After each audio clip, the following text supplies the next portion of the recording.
Rechnen Sie mit Widerstand aus Ihrer eigenen Partei gegen diese Entscheidung? 6:59. Diese Entscheidung ist lange vorbereitet und für alle, die sich mit Sicherheits- und Friedenspolitik beschäftigen, keine wirkliche Überraschung. Denn tatsächlich passt das ja genau in die Sicherheitsstrategie der Bundesregierung, die öffentlich diskutiert ist und in der das alles genau aufgelistet und erörtert wird. Herr Bundeskanzler, Sie haben von den 50 Milliarden gesprochen, der G7. Hier war von 40 Milliarden der NATO die Rede. Kann man die addieren im Kopf oder sind das Mittel, die teilweise auch sich doppeln? Was die NATO hier macht, ist einfach plausibel vorherzusagen, was alles angekündigt ist an Unterstützungsleistungen seitens der verschiedenen Freunde der Ukraine in Europa, in den USA, weltweit. Und das entspricht auch meiner plausiblen Einschätzung. Und wir haben eben unabhängig davon vorbereitet, dass die Finanzierung von weiteren Entscheidungen möglich bleibt und dass das auch für die Zukunft eine klare Aussage mit sich bringt. Und deshalb sind die 50 Milliarden Dollar, die bei 7 entschieden wurde und wo jetzt die technische Umsetzung eines solchen Kredits erfolgt, das, was für die Zukunft die Ukraine in die Lage versetzt, sich dort, wo sie die entsprechenden Angebote erhält, auch die notwendigen Waffen, manchmal aber auch einfach Infrastruktur zur Sicherung der Energiesicherheit zu beschaffen. Herr Bundeskanzler, Ukraine is requesting for the further loosening of territorial restrictions on the use of Western weapons. Do you support this request, and why or why not? We already are supporting Ukraine. As you know, Germany is the second biggest supporter of Ukraine, also when it comes to weapons. We are very active in doing all the necessary I thought the German chancellor was a girl. Supporting air defense of Ukraine. Oh, no, wait, it's a guy. And one of the big aspects was that we delivered 3 Patriot systems and asked others to join us in this activity. If you follow the announcements we have here, there is an increase in support with this or similar defense activities for air defense. We will continue our support also when it comes to artillery and howitzers and tanks and all these stuff which we are doing for supporting Ukraine. And we took decisions how this weapons can be used, and there is no change necessary. No, I know, Angela Merkel. I was thinking of another woman, actually, believe it or not. The political situation I thought she was replaced seems to be by a woman, but I just forgot. Are you worried about the effect of this regarding the voice of France in the international scene? France has a strong president who he is acting in the international scene, and I had yesterday a very good exchange with my friend Emmanuel Macron, so I'm not wondering what will happen. France will be on the international agenda, a big partner, a strong partner of all of us, and especially a partner for Germany. And now I think everyone that is not on the page of these right populists is delighted about the decisions the French people did in the last election. And it's now the task of the politicians to find a solution and to make something out of it. I'm quite confident that they will in the end. Grzegorz Urbanek from TV Polsat from Poland. I have a question about the base in northern Poland in Redzikowo. There is a decision to start the mission. It is part of NATO's anti-missile shield. How it is important, why it is important for transatlantic security, why it is important for the security of your country and my country? I think we have to increase our capabilities in anti-missile activities. This is also part of the European Sky Shield initiative, which we launched, where so many are participating, and this will be then the next big step. Why don't we just put domes around everybody? Now in this very build my own dome to improve what we have as capabilities, but we have to continue doing so. Leave me the fuck alone, dome. And to do the necessary investments that had been forgotten in the last 10, 20 years. And we have to make our countries safe with a better air defense. The European Sky Shield initiative is now joined by more than 20 European nations, and I think it will be a successful way of a common procurement that fits to NATO strategy and fits also to the national strategies, and altogether it will be very strong. Thank you.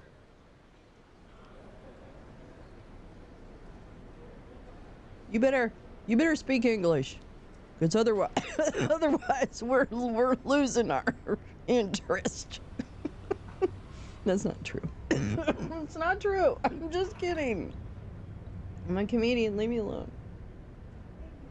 Who's next? Who's next?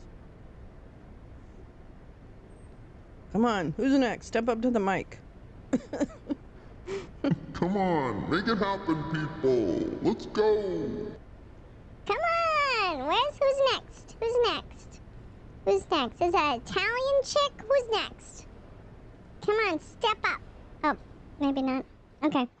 Oh, shit. Okay, well, there you go. All right, hold on. Yeah, there's music. Oh, yeah. Oh, yeah. Oh, yeah. No. Oh, Indo-Pacific. Okay. Coming up next. Oh, okay. So I see. This is the NATO. This is the NATO channel. Scooby-Dooby-Dooby. This might be the same thing over here, but it's PBS. Oops. Oh, you don't see that. Shit. Okay, hold on. It's a Scooby-Dooby. That's what I was trying to show you. Everything and everyone is crazy, crazy. Everything and everyone is nuts. Oh. Ah! That's not it. Not it. Oh. There. Anyway, good morning, GP. Good evening, GP. Good night, GP. Yeah. Oh, well, there we go. Here we go. We're gonna do. Oh, look at this. Fucking Dr. Strangelove. Oops. God damn it.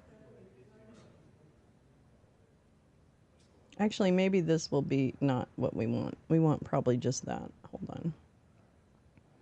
I can fix it. I can do it. Yeah, I'm gonna do it. We're just gonna watch. Hi, how are you? Well, I don't know. My back's kind of been bothering me. I'm not so sure. I think I need to go to the chiropractor again next week, and I just don't think those are real doctors, and I'm not sure what I should do. Yeah, I agree with you. They're not. But you know what? Good luck. Yeah, whatever. Oh, loser. All right. Who's next? Give me another conversation to create. Come on. Give me those 4 guys right there. Give me those 4 dudes. I'll take that. Oh, no, I'll take those 2. Give me those 2 military dudes. You need to poop. No, I don't need to poop. You need to poop. Okay, bye. I'll see you later. I'm going to go poop.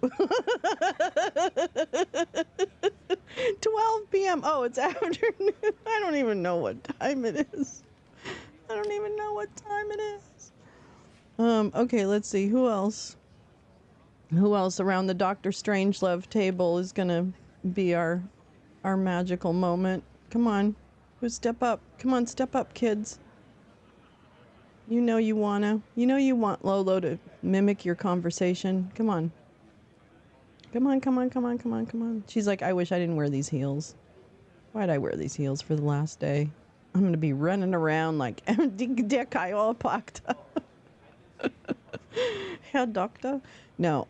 Okay. And then these guys down here are saying, well, I don't know. I thought you gave a really good speech. I don't think I'd be worried about it. I think you did a great job. I got really good feedback on you, and nobody said, well, yeah, but they started to laugh. Well, yeah, but that actually worked. Don't worry. Humor works. Come on, George. Come on, you can do it. Make the most of the moment. That's right. Okay, who's next? Oh, these two over here. So I told my wife that, yeah, and then he did it at her birthday party. Can you believe that? Oh my God. Yes, I can. Actually, he did it at my birthday party last year. Yeah, it was terrible. I'm going to go see him and hit him. Don't turn around. Oh. Okay, come on. And then those 2 down there are like, I don't know, do you think we should sit here? I don't see my name here. And I think that Sam said he was going to sit here, and I'm the best looking guy in this room, and I know it, and I believe it. And my mommy told me before I left the house this morning that I was the smartest, nicest, prettiest boy in NATO. That's right. Oh, give me a hug. Come on, bring it in. Bring it in. Yeah, I know. I know I look great, don't I? My mom said I did, so I was like feeling confident. Yeah, you should. Hi, nice to meet you. How do you think I look? Oh, hi. Yeah. Oh, hi. Yep. I'm pretty good looking, right? Yeah. Okay. Yeah. Oh, yeah. She has a nice blue dress on. I really like it. I see my blue tie. My blue tie's better. Yeah. Okay. All right.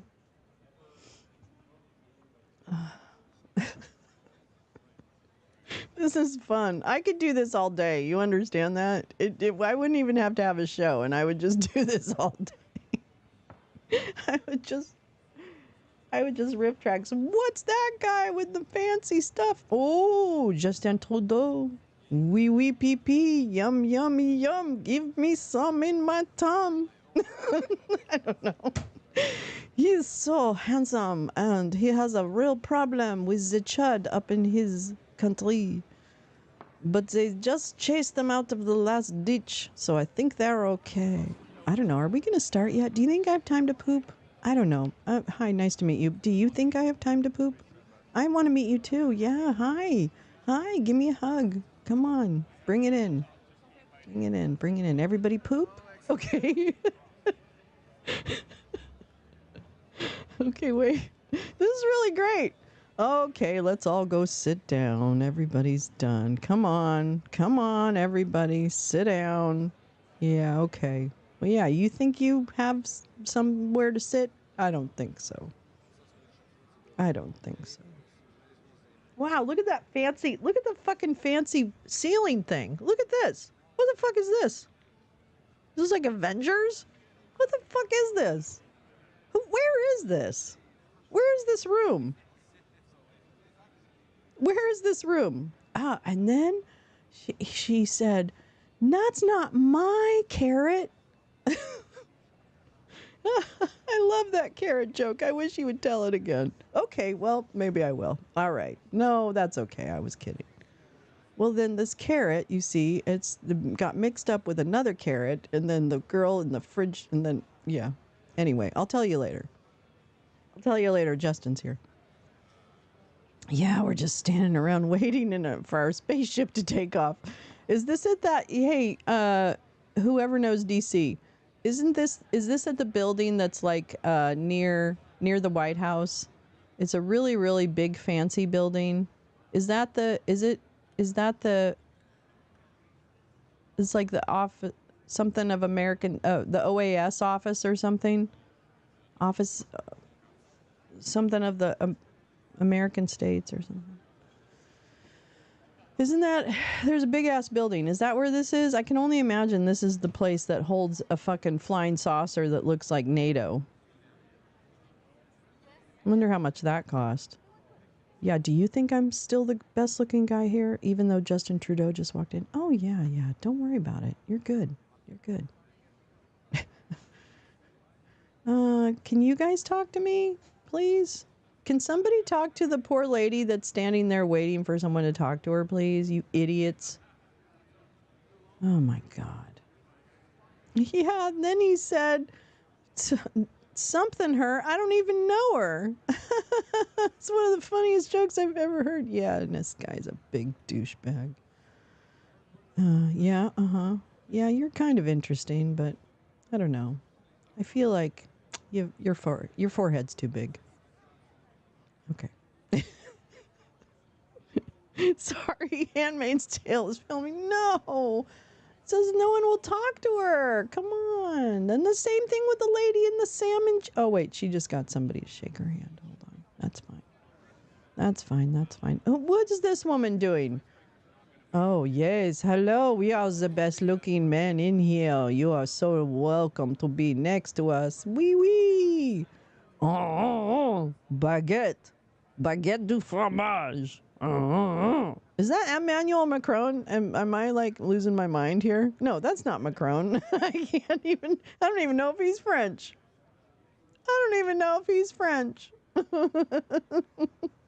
think it's a hangar in Area 51. Beam me up, Scotty.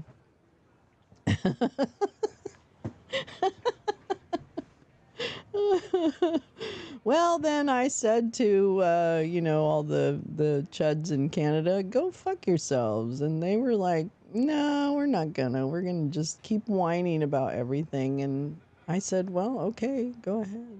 A fancy schmancy hangar.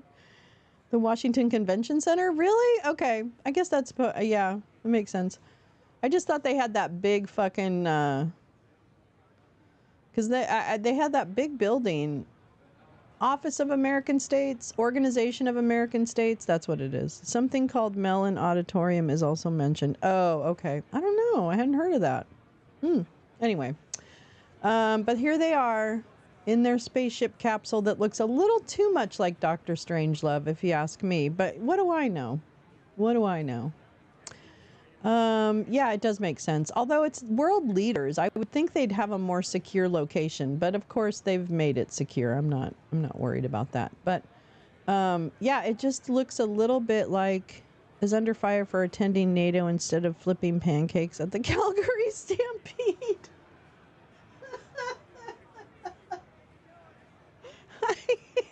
I can imagine. You know what? They don't really need a reason to be mad at him. I'm going to tell you, they do not, the chuds in Canada, well, you know, Neil, they do not, oh my God, I don't know what happened to my hair. Anyway, they do not like him. The chuds in Canada, oh no, I imagine they're apoplectic that he's not at the Calgary Stampede. I'm sure they're just absolutely paralyzed with indignancy. Whatever that word is. I have no doubt in my mind that those bitches are whining and crying. I can't wait to hear the one that I normally listen to, who I understand was playing with some leftists and trying to make me feel a certain way about something. And the thing is that I didn't even realize that was the person. So joke's on you. It didn't work. And I don't know what people are doing hanging out with horrible bigots who bully people for having pride stickers on their car, like actively bully them to the point of getting a ticket about it. But if you want to associate with people like that, crack on, McDuff. Shows me exactly who you are. Anyway, beside the point. Back to the spaceship.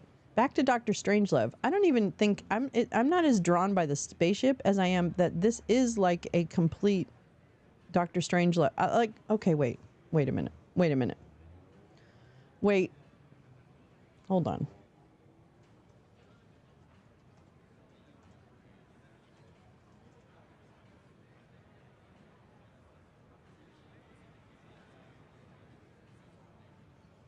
Okay. All right, hold on. There we go. I just want to show you something.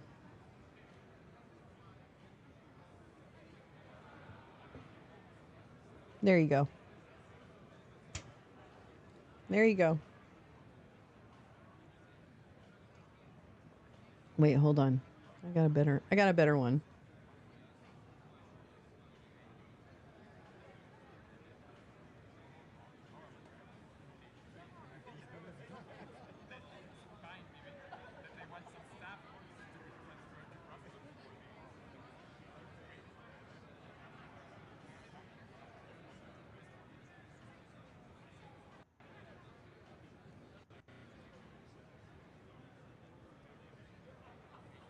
There you go.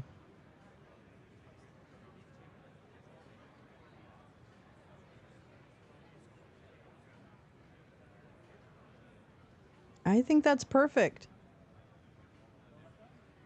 I think that works. Not that I think NATO is Dr. Strangelove, but I'm sure there's a couple people in there that probably shouldn't be. In fact, the CDN media, the Canadian media, often neglects to mention that Justin Trudeau is at NATO, just he's not in Calgary. Oh my God, really? That's so stupid. That's so stupid. He seems to be forever under fire, Neil, particularly by the freedom types who bitch about his freedom to attend NATO. Absolutely, GP. My God, they can't stand him.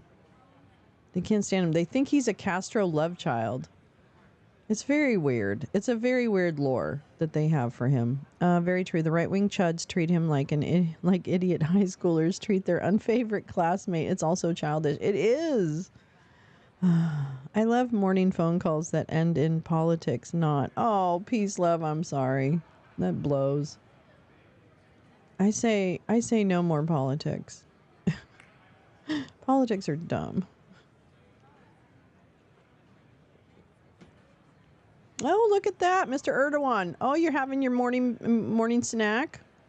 Oh, that's not food. I told you, stop eating the plastic chips. They're sitting in front of you. Those are for bingo. Oh, God, why did I have 7 tequilas last night? Why? I'm so stupid. I do this every time I come to a meeting, and I swear, dear diary, I am never going to drink 7 tequilas again. Come on now, that's funny. I don't know. I don't really have anything else to say. I think I'm all... Oh, here. Oh, hi. God, thank God I haven't met you yet. Well, and then I told her... That's what she said. I love that one. That's one of my favorites. Yeah, I know. That's really funny. Oh, I think it's kind of sexist.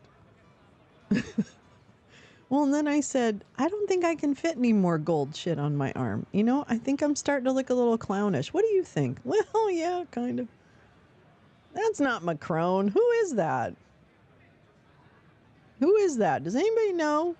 Oh, yeah, 50 men to every woman. Yeah, hello. Hello. Oh, there's Macron. Sorry. What are you? Who are you? Which one are you?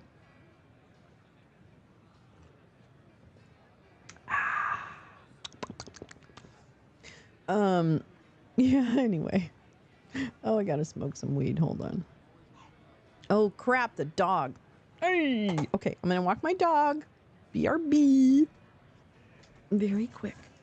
Very quick, very quick. You enjoy. Enjoy the round table. Can we gloat about Rudy? Yes. That decision's supposed to come out by tomorrow.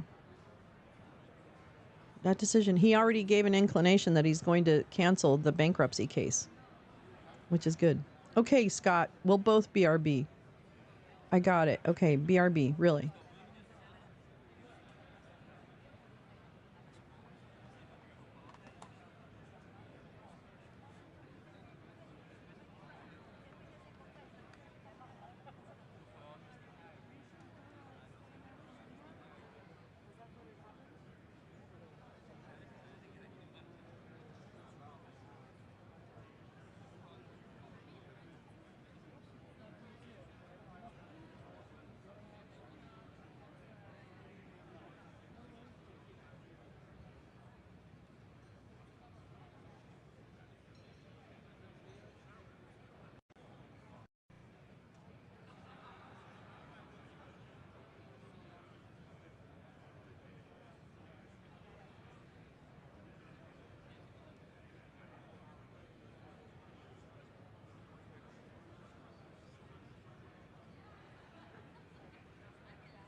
Oh my God, they still haven't sat down.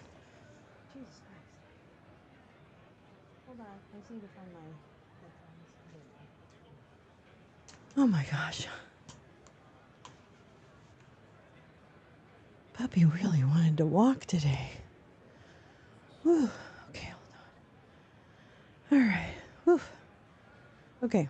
What'd I miss? Yes, can we gloat about Rudy Giuliani losing everything? Because it feels to me like the ladies can move into the West Palm condo or the Upper West Side townhouse anytime they want. Resident Alien? Oh, that's a remake, right? Because I remember that show from the whatever's 80s. I don't even know. Gloat. I've come to a conclusion. The reason we are in the mess we are in is because everyone older than me voted wrong. There you go, peace, love. And that's an answer. Soylent Green. The doc smokes weed too. No. I wish he would, actually. He might be in a better mood. And it has Linda Hamilton? Oh! I love Linda Hamilton. My neighbor told me that I love that program, Max. I should check it out. Yeah, I have a feeling. You know, the old one was really good. I thought the old one was really... Can't remember if that was the 80s or 90s. But it was an oldie. But it was really good. See, I gotta move this a little bit. Hold on. Yeah. Mouse. Is that a mouse? I think. Alien Nation. Maybe that. No, but I thought there was another reason. Well, maybe you're right. Was there two shows like that, or was there just one? Was there two shows like that? I don't think it was a remake. Oh, really? Oh, okay, maybe I'm thinking of Alien Nation. You're right. Or V. Yeah. Oh, I really liked V. I thought that was a good show. But no, that's not the one I was thinking of. It was more along the lines of Alien Nation. It's a sci-fi. Okay, I'm going to watch it. I know, with their feet on the furniture. I know. I was talking to Bobo about it last night, and she's like, I don't think if I was them, I would want to live in a place where he lived. I loved V. I thought V was really good. I thought maybe Ruby and Shay wouldn't want to live where he lived before. Although maybe you go in and you kind of like damage it. You know what I mean? maybe maybe they get to go in and just like, piss on the furniture or something. I don't know. That's the best way to get out of a political conversation. You really don't want to have... Sorry. Wait, peace, love. How'd you get out of the conversation? It remains as fresh today. Yeah, right? It totally does. I should rewatch that. That'd be fun. Sharp acting. Yeah. Yeah. Mark Singer. Yeah. Fuck yeah. Fuck yeah.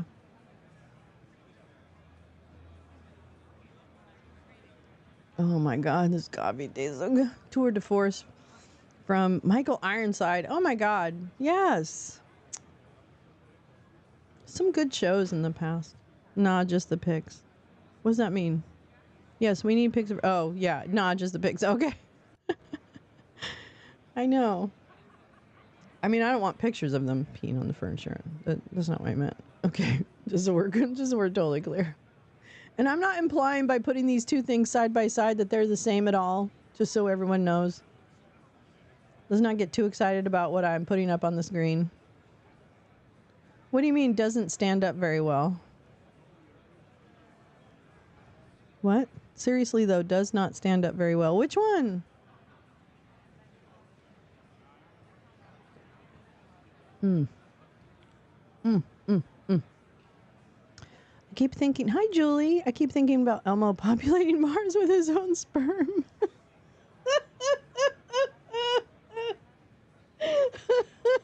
Julie, I think that's an excellent idea. I think we should create that show. There's a rumor. I'm sure it's more than a rumor. I'm sure he was sitting at the bar in Tokyo and said, I think I'm going to send a bunch of my sperm up to Mars and impregnate the planet. Can you imagine? I love Maude. And that was Maude. I'm telling you, as a child, totally GP. Our family fucking loved that show. And Archie Bunker. Like, we watched that legit. But yeah, I love that show. B. Arthur's was an amazing comedian. Really incredible. Mind, Truth, Word, Life, V.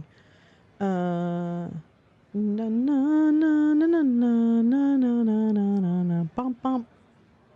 Yeah.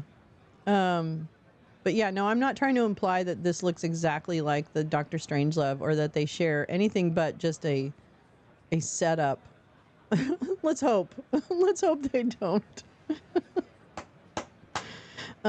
Yes, we watched this. Yes. By telling them it's all older people's fault for voting wrong, especially when they are older and than you. Please don't think I am being ageist. I'll try not. Oh my God. Here's the thing, Max. It totally was. I just told Bobo we need to watch Mary Hartman. And I think in fact, I just found it on I can't remember what it's on. But anyway, I think it's on the Criterion Collection. I'm not sure. Anyway, good morning, Julie. It's so good, Max. You're so right. It's such good writing. Oh my God. And the acting was so good. I mean, really, we had some pretty amazing, like, written shows in the past. I mean, I'm just nostalgic, so that's nothing. I mean, there's great shows now, too. But they were, like, viewing on standard television, I guess, was, kind of, like, more interesting. So who's the guy in the gray suit? Because I keep confusing him with Macron, and he's clearly not Macron. He's someone else. Which country do you run, sir? Tell me, which country is it? You're not the German guy, because I think that's the German guy, right? And I told her, don't you ever come to my birthday party again, okay? So I won't ever have her back. Don't worry about it. Yeah, don't, because she's a terrible person at a party. Yeah, I know. She just kept going and going and going. Then she'd run around, then she'd spill another drink, and then, I know, that was funny, wasn't it, when she tripped and fell? Yeah, okay, well, as long as you're not going to have her at your birthday parties anymore, then I'll be able to come. Yeah, I know. Oh, yeah, no, don't worry. She won't. Oh, here she is now. God damn it. I'm just going to act like I love you. Well, I tried to tell her not to come over here, but, she won't listen to me. Look she just wants to hug everybody. I know. There's nothing we can do about that. Yep, okay. Well, maybe later. Let's go get some ice cream later on. Do you want to go do that? Yeah, well, sure. I don't care. I like ice cream. Oh, no, GP. Yeah. No. No, you're correct. You're correct. You'd be correct. Ding, ding, ding. Ding, ding, ding. Nary. Oh, nary. Any real, yeah. We got work to do. We have work to do. NATO. Well, so what's, people, what's going on? Come on now. What are we doing? What are we doing?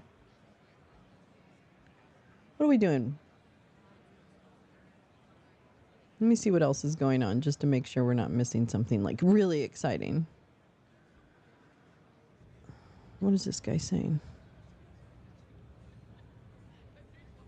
Is anybody talking? No. Okay. So the Senate looks like nobody's talking right now. Jeffries is going to hold a news conference at 9:30, which is 2 hours from now. Let's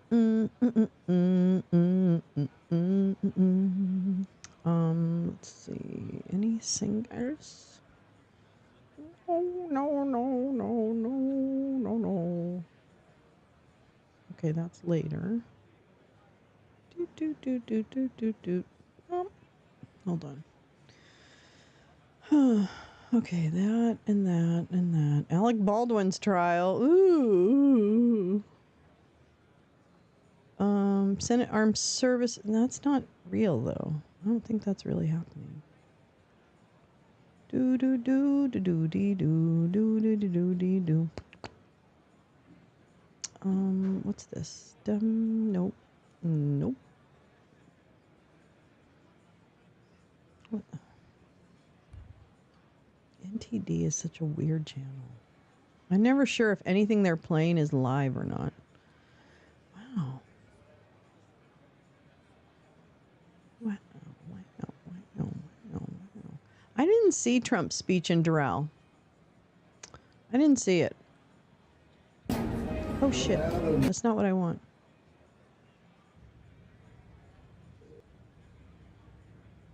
Okay, well, I'm going to keep an eye on the Senate.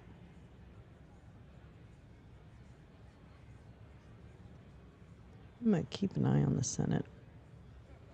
I'm going to just keep a little baby eye on you. Hold on. Hold on. Wow, Luigi.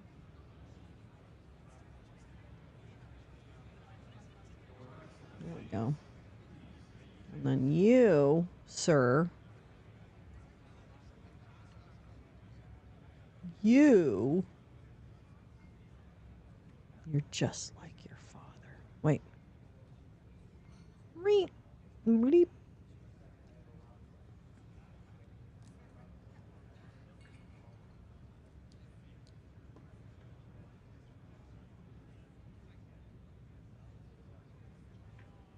I guess I could make this smaller. Oh, I didn't want to do that. I want to make you tiny. Ah! Sorry. Welcome to Wake and Bake, where you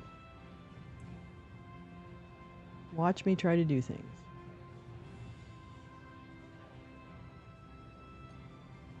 I think that's music coming from this event.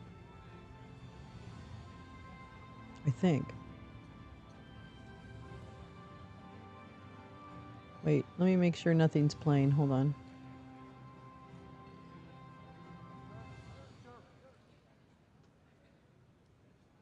What's going on? Why is this so quiet?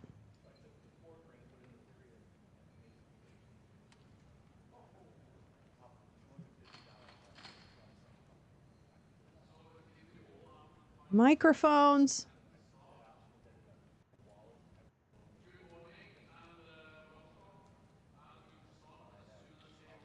Are you effing kidding me?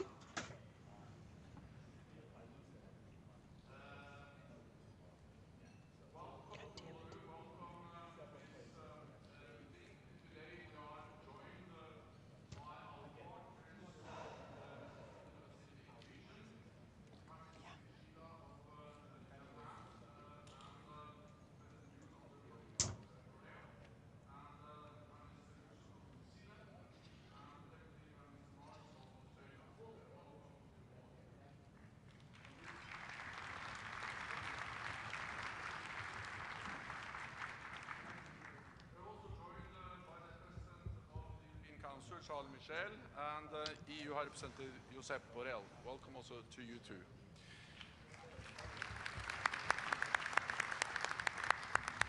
It is great to have you at our summit once again, a demonstration of our strong and deepening cooperation. In this session, we will address our shared security challenges, including Russia's war against Ukraine, China's support for Russia's war economy, and the growing alignment of authoritarian powers. In response, we must work ever more closely together to preserve peace and protect the rules-based international order. This ends the public part of the meeting. I thank the media for joining us at the top of the hearing. Oh, she canceled the hearing. Thank you, Scott. And we'll continue in just a Appreciate you. Thank you so much. Thank you so much. Uh-oh, we got owed Pepsis. Wait, what? What'd he say? Wait, what? What'd you say? Wait, what did I miss? What did I miss? Oops. Oh, come on. Oh, okay. So they're doing something. Individuals had made their way into our country across our southern border. And they are hardly the only dangerous individuals to have made their way into our country on President Biden's watch. An illegal immigrant who had successfully evaded the Border Patrol to enter the United States has been arrested for the murder of a mother in Maryland.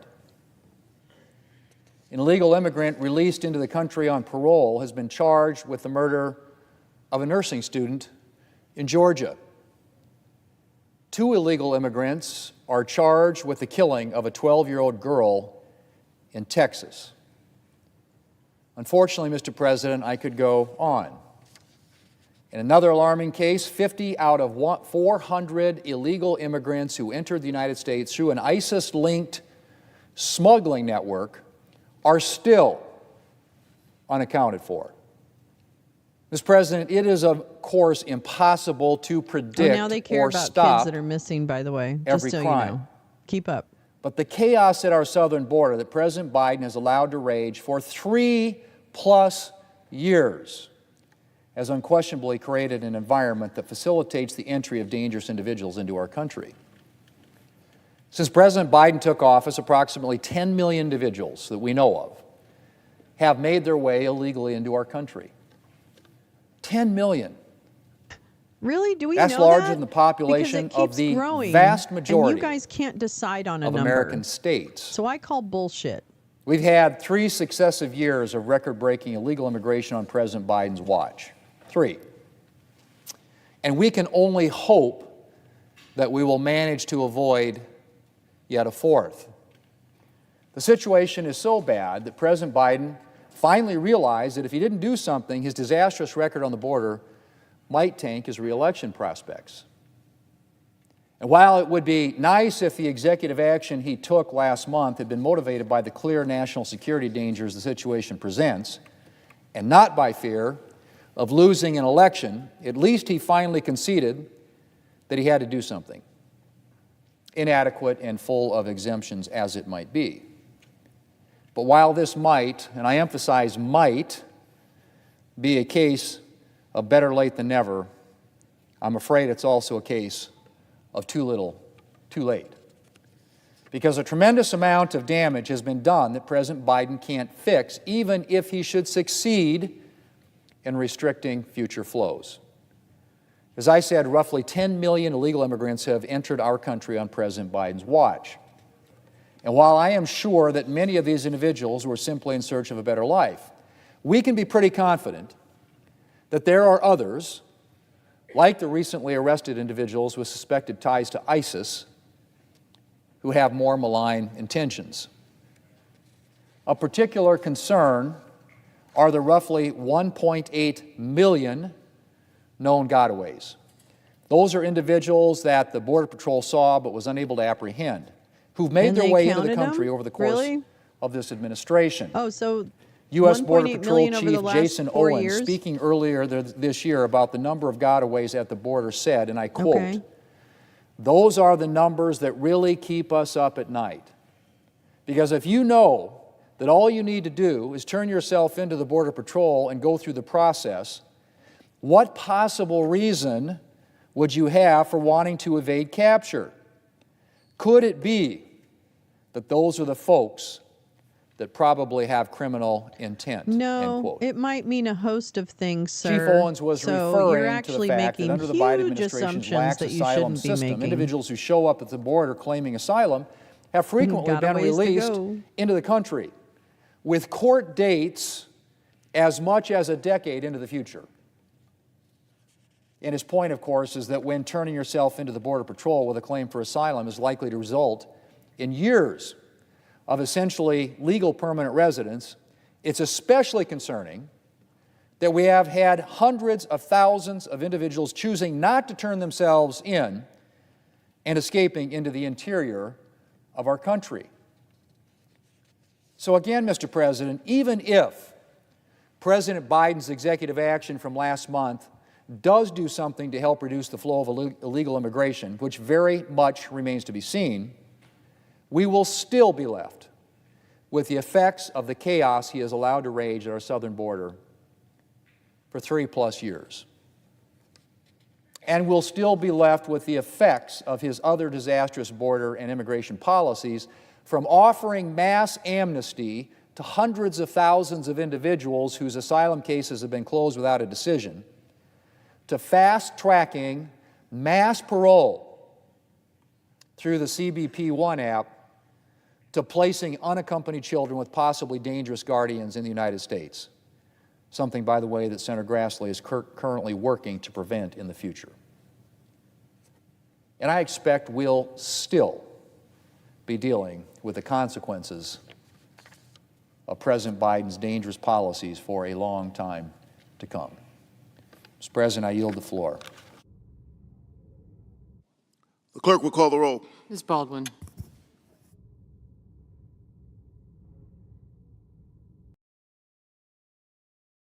It's an immediate threat.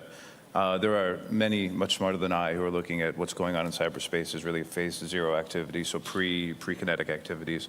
And whether those triggers are actually pulled tomorrow or in several years is somewhat irrelevant.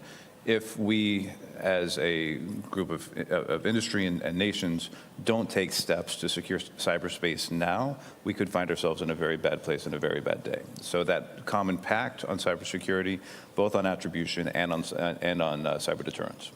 Great. Ron, why don't you bring us home? Our current immigrant problem I'd certainly is Murdoch, plus one Musk, to Burnett, what both etc. Ludwig and Rob said. But in the goal of trying to say something different, let me throw out two other things that I'd put as challenges. One is to work, and this may not be a 6-month or 1-year thing, but the reality is that human resources and skilling is a significant challenge to all of the economies here being effective. And also there is a political dynamic to this. You know, as the technology changes people's lives, if people are not part of that equation, they are going to feel more and more alienated from it and from the institutions that are adopting it. So I think one challenge is to think about how do we collectively, public and private sector, work on that. Your apology on it's a behalf space of that Google's Australia been is working accepted. intensively so on with a we number of governments, for including Trump, Ukraine, which I don't on actually trying expect to you to raise the accept that skilling level of apology. people, particularly in areas like cybersecurity where there's a huge need.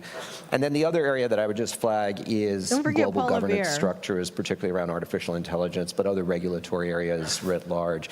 We are at a moment of equipoise as to whether we are going to move towards a unified transatlantic kind of vision of how to regulate these technologies, or whether we will, and I fear, thus far we've not seen signals that that's necessarily happening, so I fear the alternative is we have a very balkanized approach, which is really going to be to the detriment and open up the playing field to our adversaries. So those would be two spaces that I would challenge NATO and the member governments to focus on. This has been fantastic, a masterclass, and I think we all have our marching orders, so thank you all very much. Thank you.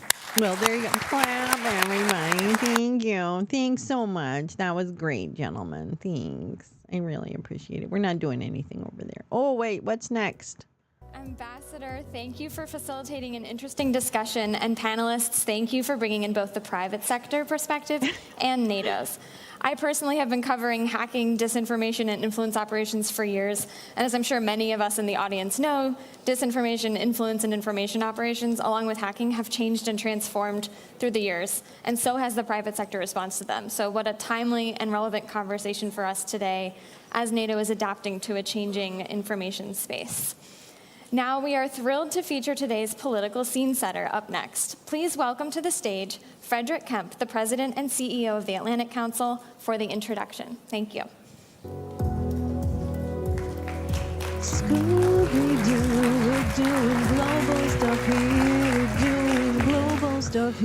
Good morning, everybody in the room. Good afternoon in Europe and all around the world joining us virtually. Throughout its history, NATO has stood as a major force for good, advancing peace, prosperity, and freedom across the Euro-Atlantic and beyond. U.S. leadership has always been a central pillar in strengthening NATO's collective defense, maintaining stability and security, and promoting peace since the alliance's inception in 1949. What we've learned the last 2 days, and what we all know, is that the alliance faces new challenges And we face a host of new challenges to the global order, maybe the biggest threat to the global system since the 1930s. President Biden has called this an inflection point. The Atlantic Council's been using that language for some years, seeing it as the fourth inflection point, the period after World War I, period after World War II, period after the Cold War. And the fourth now will be the period after Ukraine prevails in its war, in Putin's war of aggression against Ukraine. What all those inflection points have in common is they've been shaped by U.S. leadership. I don't know, Carla. Alongside I think partners you're and absolutely allies, right, though. in a less favorable way at the end of World War I, more favorable way at the end of World War II, and this is history in motion. The post-Cold War world is over. I thought foreigners and we're couldn't entering a new era that our next speaker, National Security Advisor Jake Sullivan, in the United States. I don't know why I thought that. An era of strategic competition in an age of interdependence. I must be wrong. Navigating this new era will again require U.S. leadership, principled U.S. leadership alongside partners and allies. It's in that spirit that it's my distinct honor to introduce a U.S. Strategic thinker and actor whose insights and vision are crucial as we navigate the complex challenges of this century. His dedication to safeguarding international cooperation and advancing collective security has been unwavering. Jake Sullivan's career is marked by high integrity, intellectual rigor, a deep commitment to diplomacy, strategic thinking, and the pursuit of peace and stability. His leadership has been instrumental in strengthening our alliances, addressing global threats, and promoting a world order based on mutual respect and cooperation. He, like all of us, is navigating wars in Europe, the Middle East, tensions with China. Seldom has a national security advisor dealt with so many challenges simultaneously as has the Biden administration. Earlier this year at the World Economic Forum in Davos, Jake rightly contextualized this inflection point in which we find ourselves today. He said, and I quote, "Thank you, nothing Lee. in world I really politics would is like to inevitable. talk about that. We are in command of our own choices. I wish someone would to shape stand the up and future for just the say, you benefit know what, of our we're fellow fucked. citizens And so future everybody, generations get your head to out of your come. asses. We're going to get to And work. that's why we're here today. That's why we're here all week, to make the right choices that shape that future. So with that, ladies and gentlemen, please join me in welcoming the 28th Assistant to the President for National Security Affairs, Jake Sullivan.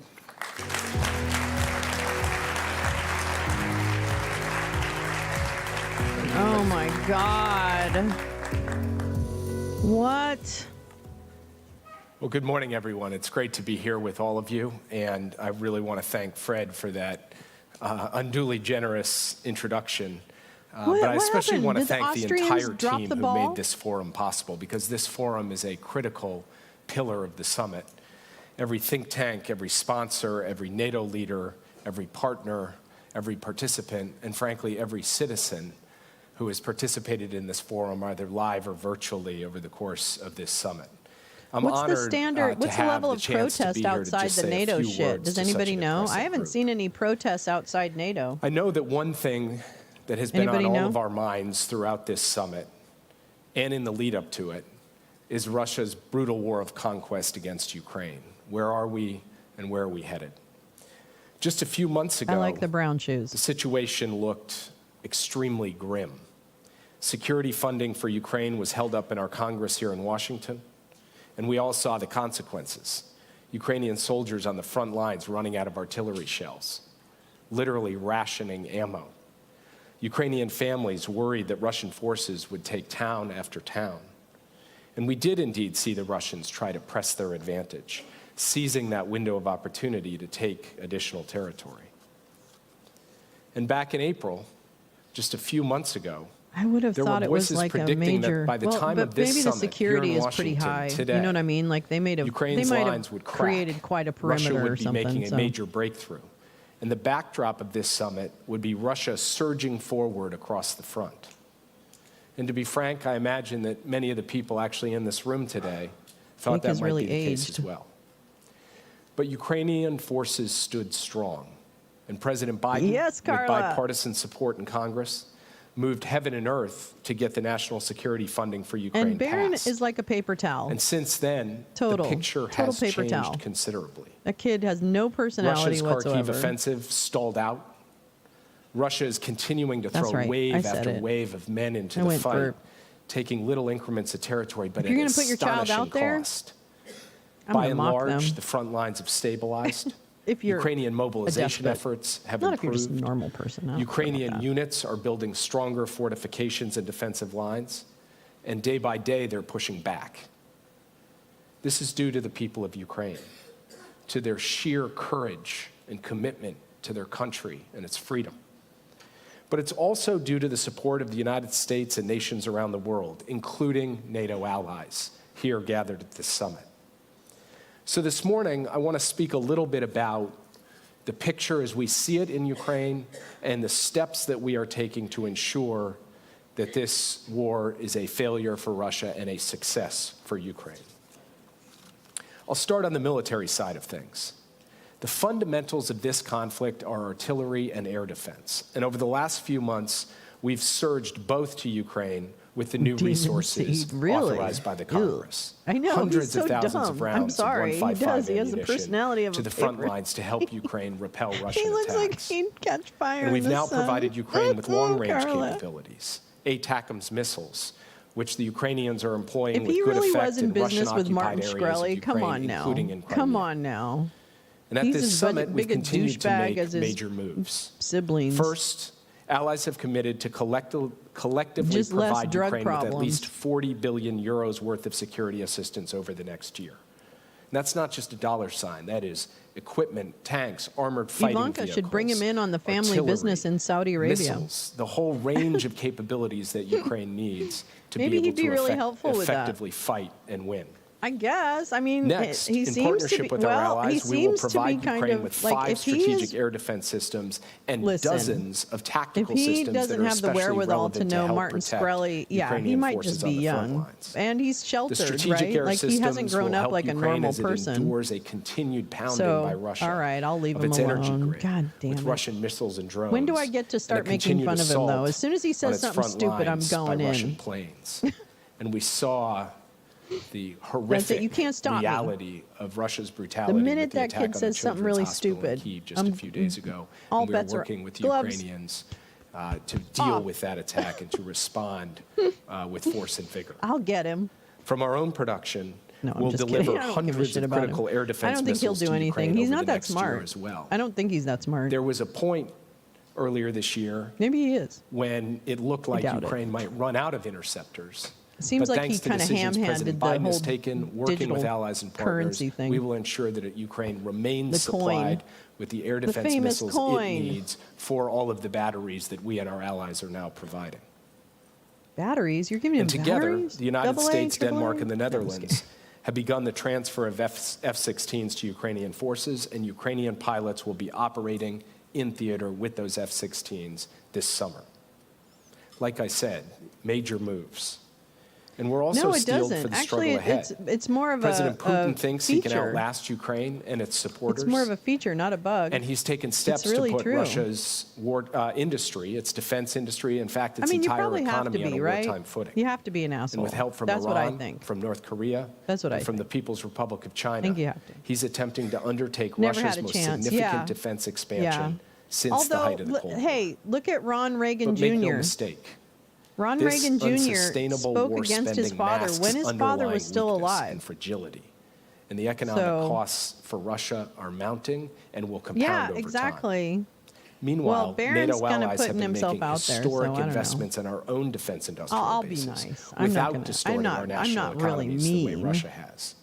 Yesterday, for the first time ever, every ally pledged to develop plans to strengthen their defense industrial Not afraid of burning in capacities. hell. Love that ad. And like our defense spending commitment, these individual pledges are critical to our collective security. Oh, They're going to help Jake, enable come the on. alliance to Come on, prioritize Jake. production of the most vital defense equipment we need Take in the off your event of top. conflict Show us and your to tits. produce the No, I'm just kidding. capabilities Ukraine needs as we speak to fight Russia I'm on in the a bit of a battlefield. silly mood. These pledges will also help forge new I got to industry do laundry partnerships today. across the I'm in a alliance, laundry mood. create jobs, I and mean, I strengthen gotta our do some economic laundry. competitiveness. And they will spur greater say? investment The war in NATO's in most Ukraine significant advantage, our technology and innovation. As long as arms As the folks in this room know very well, Russia's brutal war of conquest in Ukraine is evolving rapidly. I really hope not. The very shape of warfare is transforming before our eyes because of innovations. We need silly. Often deadly we need more innovations. Silly. They still play that Ron Reagan ad. It's been running for like 20 years. I know. Ukraine's continued success in this fight and our success in any future fight I did, actually, will depend on innovation, on creativity, on entrepreneurship, on adaptability. Right, yeah. I hope that's Ukraine not true, GP. And the Ukrainian I hope people we're have that into spades, and they've demonstrated that since the war taking began. a stand. But Ukraine will sure also have help from the collective innovation and entrepreneurship of its Western partners. And no one should bet against crazy our leaders collective are contained in this area. Already, I don't know what else to we're say. working with Ukraine to solve some of the key technological challenges slope. of an evolving battlefield. Electronic and somebody's warfare, making a lot of drones, demining, and more where that came from as the weeks and months unfold. So I have a stupid idea. Together, Can I say what a stupid idea is? Have put Ukraine in a stronger I know part of the boost to U.S. manufacturing is all the new arms on but inventory. The military side of this equation is only one part of the progress. Well, they've used the money to update our own, right? Like, and then send Ukraine, old equipment to Ukraine. Is that right? States Am I wrong about that? And other allies. I think in some cases they has made really remarkable diplomatic progress as well. Just look at the last month alone. At the G7 summit in Italy, about, like, the United States and our partners reached a historic decision to make Russia pay for the damage they've caused by unlocking $50 billion from the Russian sovereign assets that we froze together. Yeah, why don't we use more of that money? Just a couple of days after why don't that we G7 sell one of summit, Oleg Vice Deripaska's President Harris fucking and I yachts? had the honor to attend the government Ukraine's is a very peace good customer. Yes, to we support send President old inventory Zelensky's make new. vision Yeah. for a just and lasting peace in line with the UN Charter.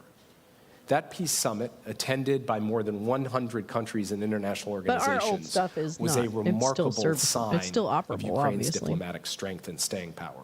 I don't know. Both I'm because not a of the war broad range person. of countries represented, so and because those countries spoke with a single voice there is more to say that any could peace be must done be to kind of based surround, on the principles of sovereignty, organizations like territorial NATO, integrity, and the basic maxim that we cannot allow one nation to take another nation's territory. I'll turn them down a little bit.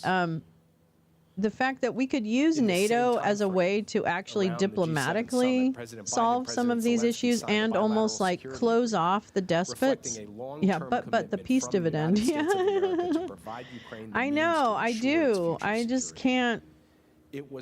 People dying for a country is just doesn't make any sense to me.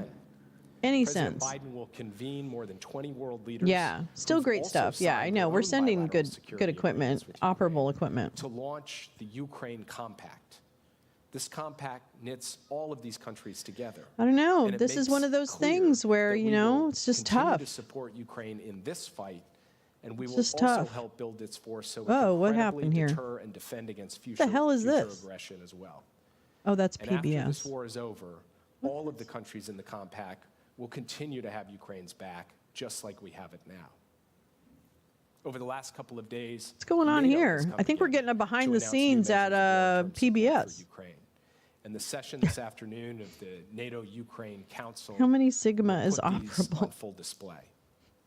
This includes I don't a new know. NATO military command 6? in Germany, no, led by a 3-star general who will launch a training, equipping, and force development program for Ukrainian troops. They'll be fighting over water. Yes, you're right. Water is the next battlefield. To deepen Ukraine's institutional relationship with the alliance and engage with senior that's going to happen. Officials. I remember seeing a guy that Ukraine's future is in NATO. The guy who ran Nestle, the Washington Summit, buy Rust Belt property now to NATO for Ukraine as they continue to implement important reforms. And the steps I've just laid out. Yeah, it is a given, isn't it? Of that bridge. But yeah, there was an interview with Nestle, and he's really an asshole. Hold on, I'm gonna find it. And Ukraine, it was years ago. Not Russia will prevail in this war. The landscape of this conflict today is far different than it was in April, when Ukraine was running out of supplies and equipment, and Russia was on the move. Today, on the battlefield, Russia is grinding away, but not breaking through. And Ukraine is exacting massive costs and attriting Russian strategic capabilities. Diplomatically, Ukraine has concluded a successful peace summit and signed new bilateral security agreements with more than 20 countries, as I mentioned before. And at this summit, Ukraine has secured a historic set of deliverables: air defense, F-16s, additional security assistance, a compact of nations committed to supporting Ukraine for the long term, and the concrete elements of a bridge to NATO. Doesn't mean the days ahead, the weeks ahead, the months ahead are not going to be difficult. They will be difficult. No one knows that better than the people fighting on the front lines. None of the progress that we've seen so far was inevitable. None of it happened by accident. It took the Ukrainians stepping up first and foremost. It also took NATO allies coming together to choose again and again to stand with them. Sorry. To defend the values that have always united Okay, us I'm going to as make him quiet because we know what he's saying. Okay, and I want you to hear this. This is the old CEO of Nestle. Nestle is not owned by this guy anymore. So this was 11 years ago, but I just want to show you. I saw this when it happened, and I was like, what? So anyway, here we go.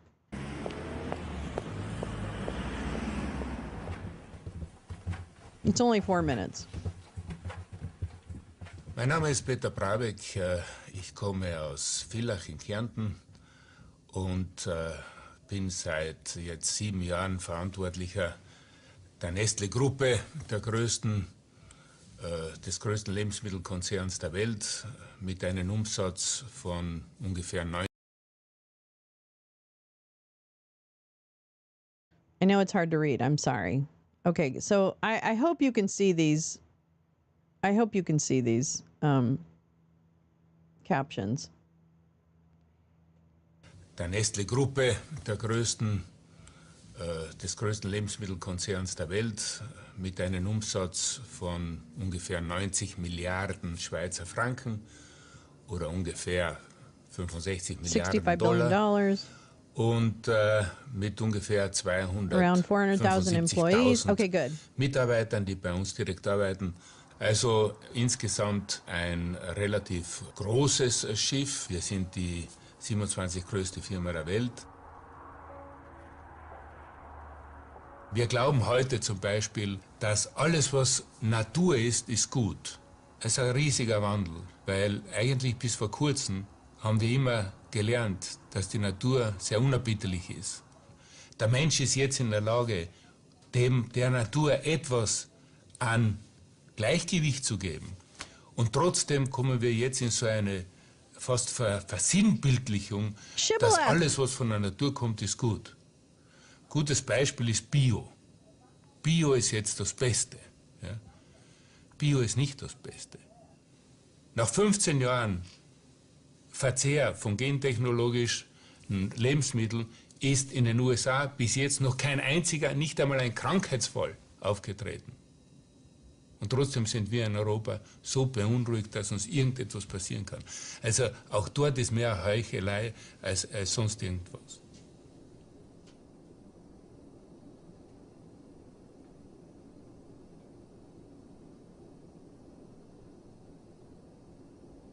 Ja, es gibt auch ja bei uns ein schönes Lied, Wasser braucht das liebe Vieh, Holera und Hollerie, wenn Sie sich erinnern können. Also Wasser ist natürlich das wichtigste Rohmaterial, das wir heute noch auf der Welt haben. Es geht darum, ob wir das normale Wasserversorgung der Bevölkerung privatisieren oder nicht. Und da gibt es zwei verschiedene Anschauungen. Die eine Anschauung, extrem würde ich sagen, wird von einigen von den NGOs vertreten, die darauf pochen, dass Wasser zu einem öffentlichen Recht erklärt wird. Das heißt, als Mensch sollten Sie einfach Recht haben, um Wasser zu haben. Das ist die eine Extremlösung. Ja? Und die andere, die sagt, Wasser ist ein Lebensmittel, so wie jedes andere Lebensmittel, sollte das eine... Sorry, didn't know it was going to cut off there.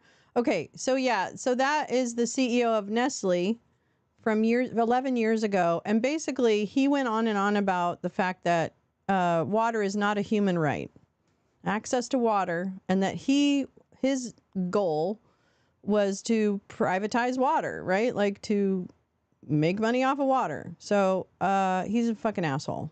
Bit of an assessment of the global threat environment and how terrorism features into Sorry, it. Tom, I'm going to go straight to you. Can you share your thoughts on how you see the threat environments? Who are the actors, maybe activities and means of perpetrating or preparing the attacks that we should all be most worried about now? Thank you, and thanks for having me on the panel. As you've indicated, NATO looks at terrorism and takes it very seriously, and so we've been looking at the threat environment for a while, and I'd say in general 3 big trends that we see. The first one is a more aggressive misuse of technology, especially emerging disruptive technology. Think 3D printing, drones, social media, the use of online to recruit, all of those kinds of things, which mean we need to keep up with that and use those same technologies to counter terrorism. So the first one is more aggressive misuse of technology. The second trend, I would say, is that the big attacks still happen, but it's moved towards smaller lone wolf attacks, if you will, where they share ideology and inspiration, but they're not directed to by or part of these larger networks. And that increases the challenge in some ways because it's harder to collect intelligence on individuals, and it's harder for law enforcement to have conclusive evidence in order to intervene before an attack happens. So I think this move towards smaller, and we've had big ones and we continue to have big ones. 9/11, we had Paris in 2015, Brussels in 2016, and Istanbul in 2017 that were all larger. But we need to get our minds around these smaller attacks and how we do that. One of the key pieces on that is simply law enforcement, military, and intelligence need to talk more. And then the third and last thing that I'd point out is the move south of the center of gravity. For example... Cool. Thanks, Carla. Have a great day at work if I don't see you. Oh, you're watching Wimbledon. Fun. In 2023, 48% of them were in the Sahel. In 2007, it was 1%. So that tells us that things are moving south. They follow chaos. They follow disruption. And we've had the most number of coups in North Africa in probably the last 6 decades. So those are the 3 big trends that we're looking at and trying to get ahead of and get our arms around. So that's. Thanks so much. Nick, do you share this assessment? Sure.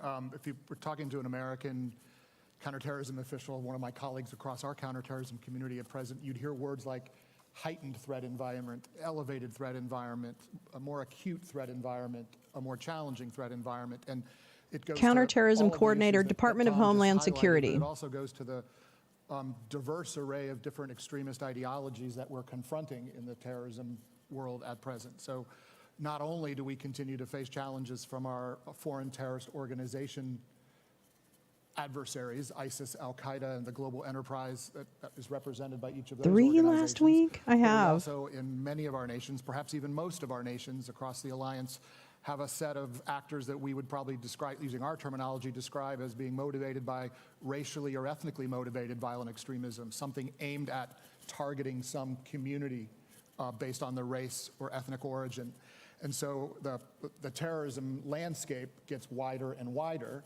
And it's a bit of a contradiction or a conundrum, because I think we could certainly all point with pride to tremendous success that we've had, both as individual nations and as an alliance, in degrading some of our terrorist adversaries like ISIS and Al-Qaeda, and taking some of the sting out of the threat that those organizations represented for most or much of the period since 9/11. And yet here we are still facing. Yeah, is there any common denominator between some of these lone wolves? I don't know.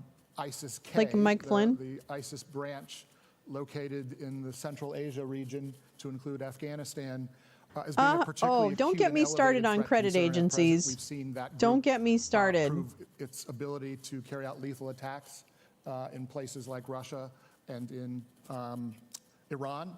And certainly there have been disrupted plots across Europe that have had an ISIS-K footprint or fingerprint attached to them. So all of that, if you talk to counterterrorism professionals, leaves us in the place we always are, worried, watching, and trying to do everything we can to manage and mitigate risk. Tom, can you help us understand a little bit the interconnection between the great power competition and the terrorism threats. The communique emphasizes once again that, of course, all the threats are interconnected. How are you thinking about the big conflicts that are happening either in Europe, in Ukraine, or in the Middle East? How do they fuel motivations or maybe means of actors to commit acts of terror? Great question. And part of it, and we've seen this in places like the Western Balkans, where some of the actors wow, that's interesting, GP. That's very interesting. Those are exact words that some leaders in the region have told me. And what I do is try to refocus them on what are the biggest threats to NATO. Our number 2 document after the Washington Treaty is called the Strategic Concept, came out in 2022, and for the first time, terrorism was named as one of the primary threats. It's the most direct asymmetric threat to the alliance. And we now have defense plans, both for Russia and for terrorism. We have the most detailed plans against Russia in 30 years and the most detailed plans ever for terrorism. So we see it, if it's not straight inspiration, it's distraction. And we need to keep our eye on that and what's going on. And I think Nick put it well, the potential for ethnic or racial targeting, terrorism, if you will, goes up whenever they feel like great powers are invested in other places like Ukraine. But trust me, we're paying close attention to it. Nick, do you want to jump in? Sure.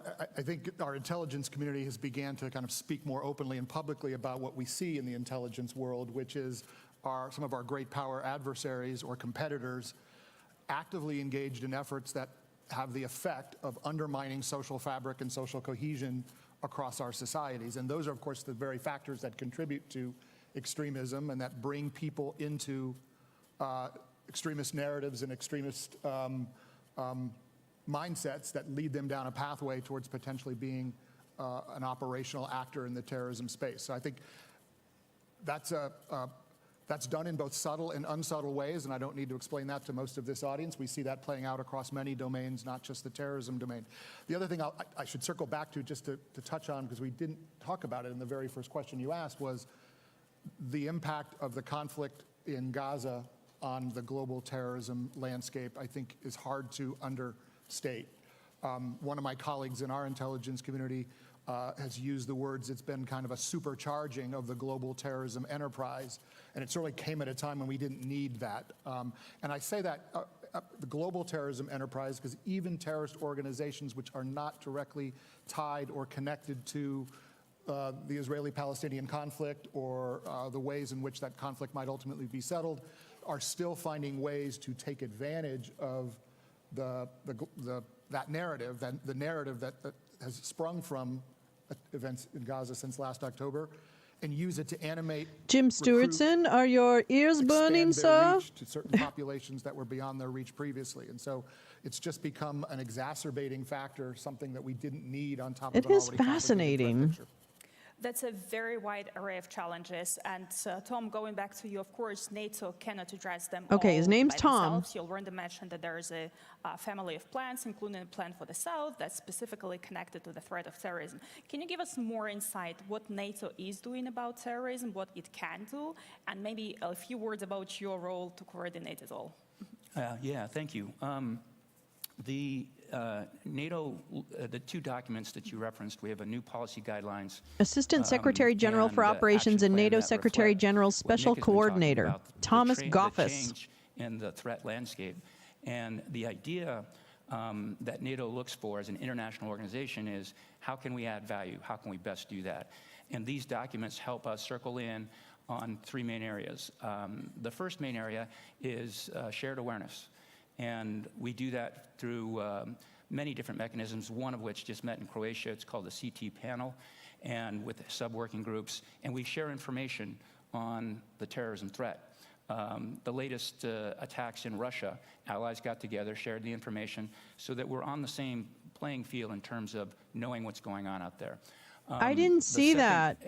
I didn't read it yet. As I talked about the misuse of technology. Thanks, Scott. Yeah, Jim and Jay Rance are so great. Oh my God, I love Jay Rance as a host. She's the best.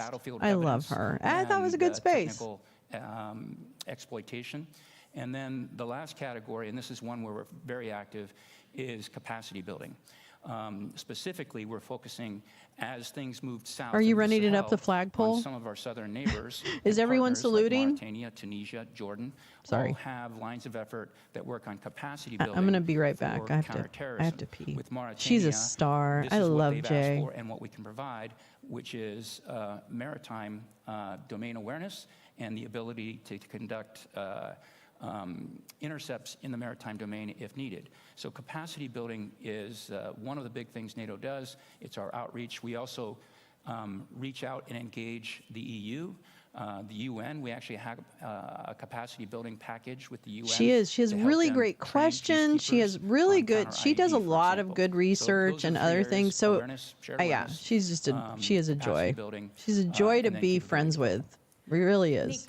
So sweet. Just everything you see in Spaces, she's that and more behind the scenes. I just love her. She's a great person. She's a really solid person. Between the countries, but also within the countries. Can you give us assessment? Are we making progress? Have we gone better at that? And maybe where do you still see challenges?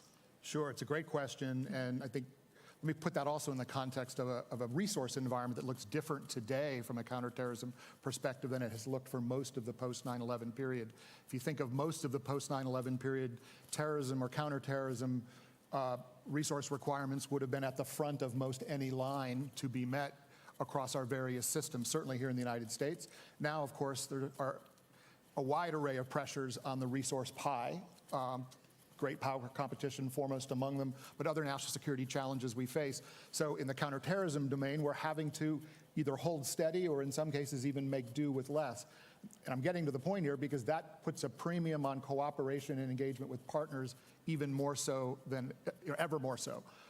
We are not in a position globally in every place, in every country, at every time to gather the kind of intelligence we would need as Americans to carry out to meet our counterterrorism objectives. We need to be partnered with not only longtime friends and partners like we have in the alliance, but also sometimes non-traditional partners that we work with in specific regions around the world out of shared interest in preventing terrorist attacks. So I guess I would say a lot of the intelligence sharing that we do will still happen most effectively in slightly narrower bilateral channels than it will happen in large-scale multinational fora or settings like NATO.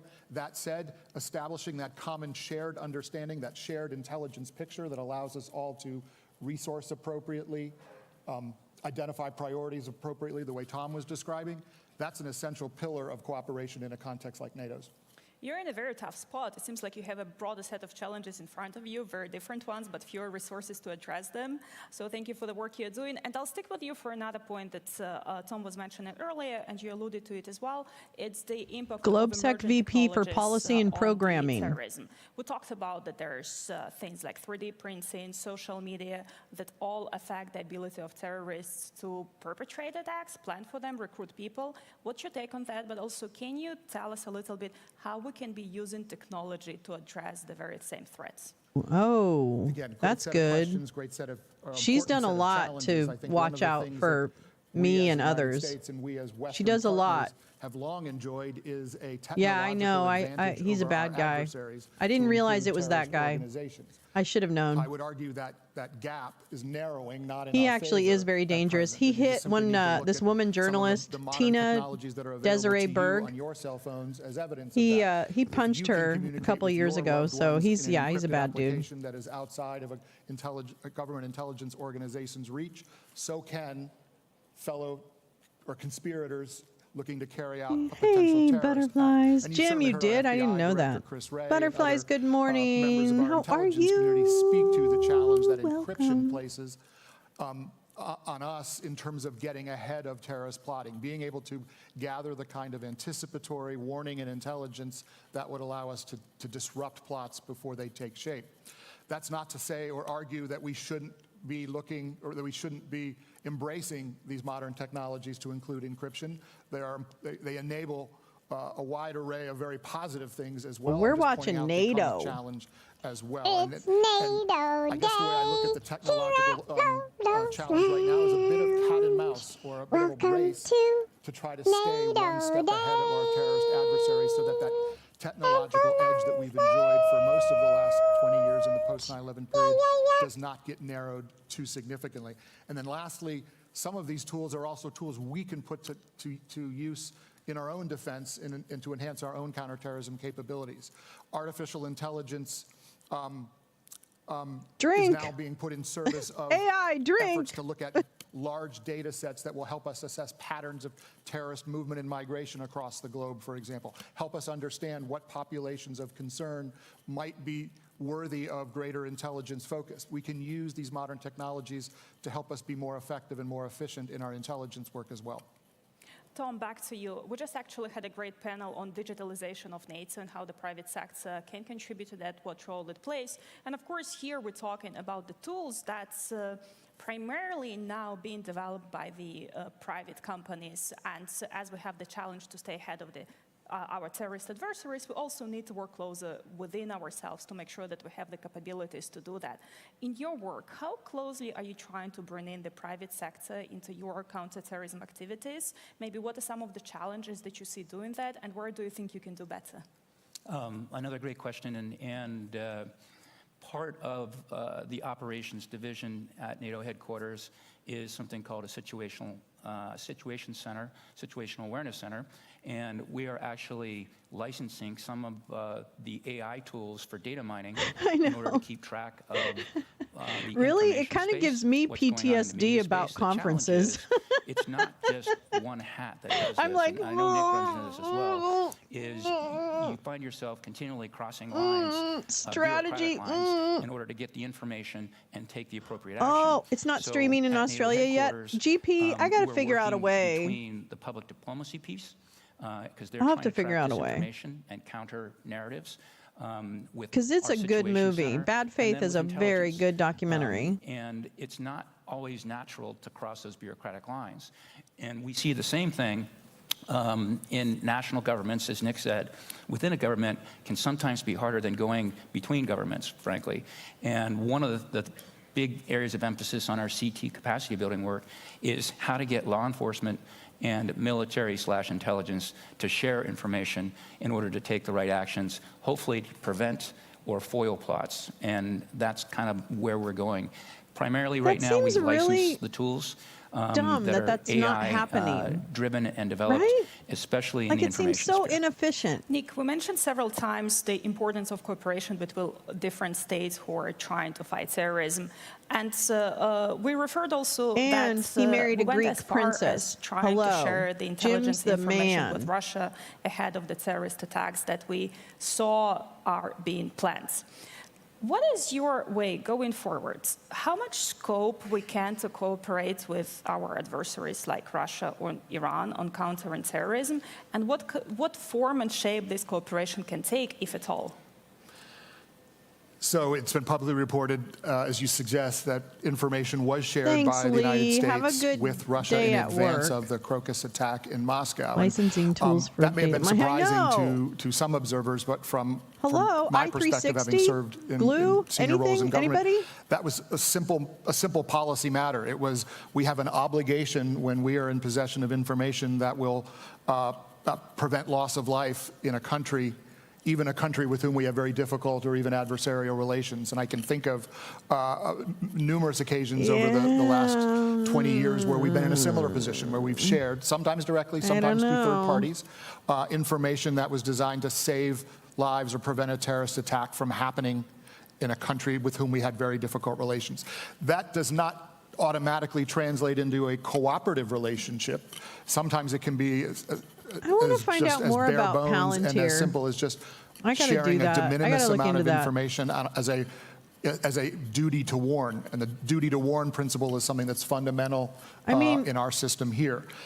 Beyond that, though, there are countries around the world with whom we have shared interest in confronting certain terrorism challenges, even if we don't have a broad array of shared interest. And there, developing working partnerships is a challenge because while there is that shared interest, we have to make sure that our cooperation remains within a framework that accords with our values and law as well. We cannot enable a partner to, for example, take certain steps to prevent terrorist attacks from happening if they would do so in a way that would cross our own lines in terms of the way individuals are treated, or that would result in violation of what we would consider fundamental human rights. So this is one of the challenges that kind of, as kind of we've dealt with through the entire post 9/11 period. I mean, you know how what I to mean? develop Like a framework of they hold it to partnerships the same where you can standards?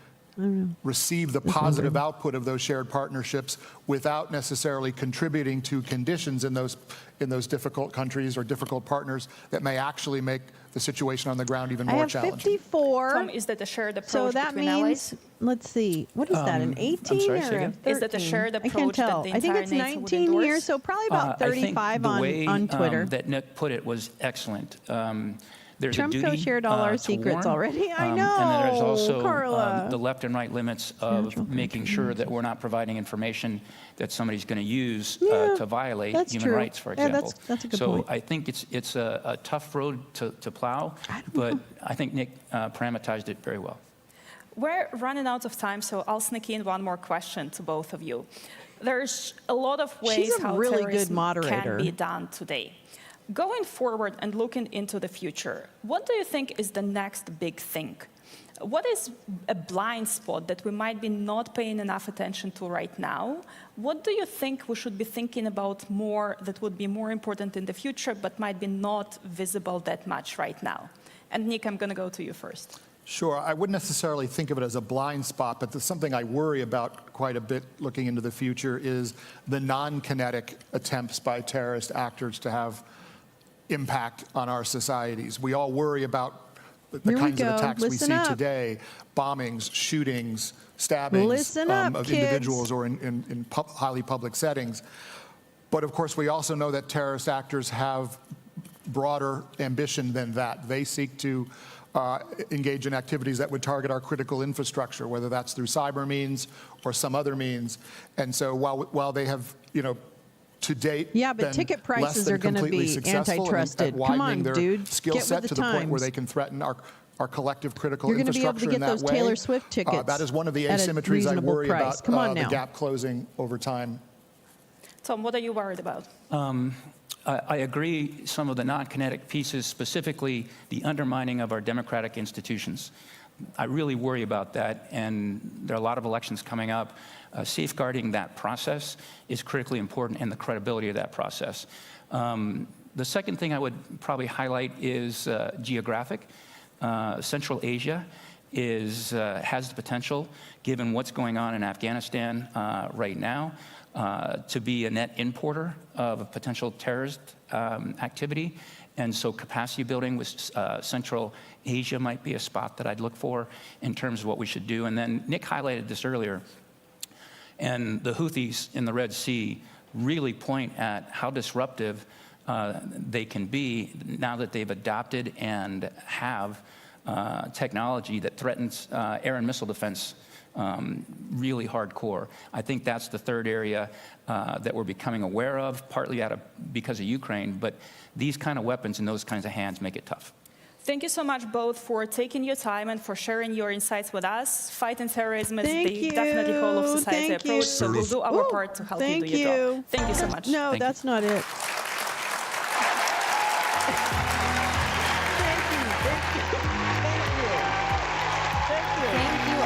This ever-evolving discussion on addressing counterterrorism.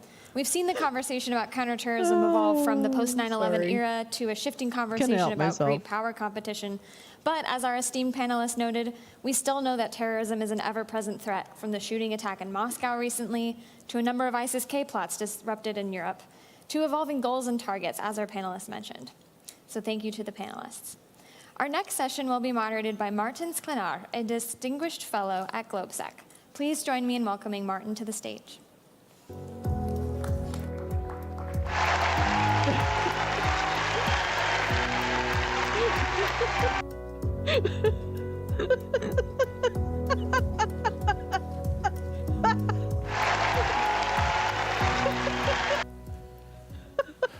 morning. Good morning, everyone. My name is Martin Sklenar from Globsec, and it's my great pleasure to be moderating the next panel today on the public forum. And we will be talking a lot about industry, which seems to be appropriate. We've heard a lot about industry so far in the 2 days that we've been here in Washington during this summit. I'm joined today by three very good panelists, and I hope to have good discussion with them. Please welcome with me Stacey Cummings, the General Manager of the NATO Support and Procurement Agency, Max Peterson, Vice President of Sovereign Cloud at Amazon Web Services, and Stephen O'Brien, Corporate Vice President and Global Business Development Officer at Northrop Grumman. Very happy to have you here, Stacey, Max, and Stephen. What Great a to have you. title. Thank you for Wow. coming. And, He's distinguished. Look at we those have a red lot to socks. talk about. We just Amazon. heard also from Jake Sullivan. There's a lot of equipment actually rolling from the west to Where's the that guy's east. Somehow, tie? to Hello. ending up in Ukraine. So the equipment has Would you to come dress from in the somewhere. dark? And let's discuss where it's coming from and how's the capacity that we want to have to produce it. So let's focus first on where we are and what has been done so far. We have seen NATO allies, but also the EU putting more and more attention on the industry, following Russia's illegitimate aggression against Ukraine. We have seen defense budget rise. We have, as part of NATO's defense investment pledge, including the commitment to spending 20% of that. And this is, some large amounts of money that are going into modernization of the equipment. And we have seen orders. We have seen actually orders being placed, significant ones, and we have seen political statements from NATO allies and NATO officials on the need to expand industrial capacity. And as recently as yesterday, NATO adopted the next level of the pledge, which is called now the NATO the Defense Industry Expansion Pledge, with 9 specific lines of effort. So that's the situation where we are. Sorry. We will see allies developing their individual plans, and let's start there. Allies will let us know what is actually the demand. How do we set this what do we do with the demand now? How do we define it? What is the situation, Stacey? If you want to share with us how did the role of the industry change after the aggression in Ukraine? How is it connected to deterrence and defense that we talk about so much at this summit? Well, thank you for that question. So the Secretary General has said that without industry, there is no deterrence, there is no defense, there is no security. And General Manager, Support and Procurement Agency of NATO. We, of course, look at the defense industry as a key partner to be able to enable deterrence and defense. When we look at the changing demand signal, you mentioned increased defense spending and that focus on not just buying to replace the stocks that have Why been are all these diminished Americans in charge through of NATO donations shit? to Ukraine, I mean, I'm not saying that's not a also good thing. looking Maybe at they're the smartest how do people. I don't we know. ensure I don't know how they that do their allies hiring. are But why are buying the next Americans all in generation, charge of shit the over most there? modern defense Aren't they over equipment there? that they can, and also with a focus on moving beyond interoperability to interchangeability and commonality. And so as this creates an opportunity for nations to actually work together to buy common equipment so that when they're operating together, they're operating the same equipment, but also designing commonality and interoperability in from the very beginning of the life cycle of a weapon system. And that's where my agency, NSPA, can play a very strong role in aggregating demand, but also in bringing together common requirements and sending that demand signal to industry in terms of a contract, a funded contract, which allows industry to make the investments that they need to increase capacity, and it allows nations to buy together and get economies of scale at the same time, and I'll repeat myself, a common solution that has the benefit of commonality in operations, but also from a supply chain perspective. Great, thank you very much. And we'll speak about the signals. They seem to be important in this discussion. But first, Stephen, we do need capacity. I mean, this is about how do we get to more capacity, and we need it quickly. How do we do that? How much has the industry already done? Please share with us. Well, we've invested quite a bit, and I think you've got to be innovative beyond that. For instance, I was at the Ukrainian embassy yesterday, where we have an agreement now for the first U.S. company with co-production in Ukraine. Signed for the first time, will we be producing it in Ukraine this is the Northrop by Grumman Ukrainians with the cooperation of a U.S. company, in this case, Northrop Grumman. And those kind of innovative approaches not only help Ukraine meet its desire to be part of the arsenal of democracy, but it also expands capacity that we need desperately across the world.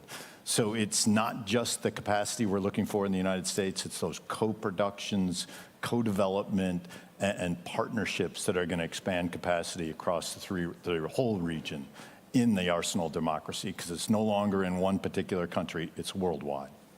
Great, thank you very much. And well, Max, how do tech companies come into the picture? And how do you add to deterrence and defense in this sense?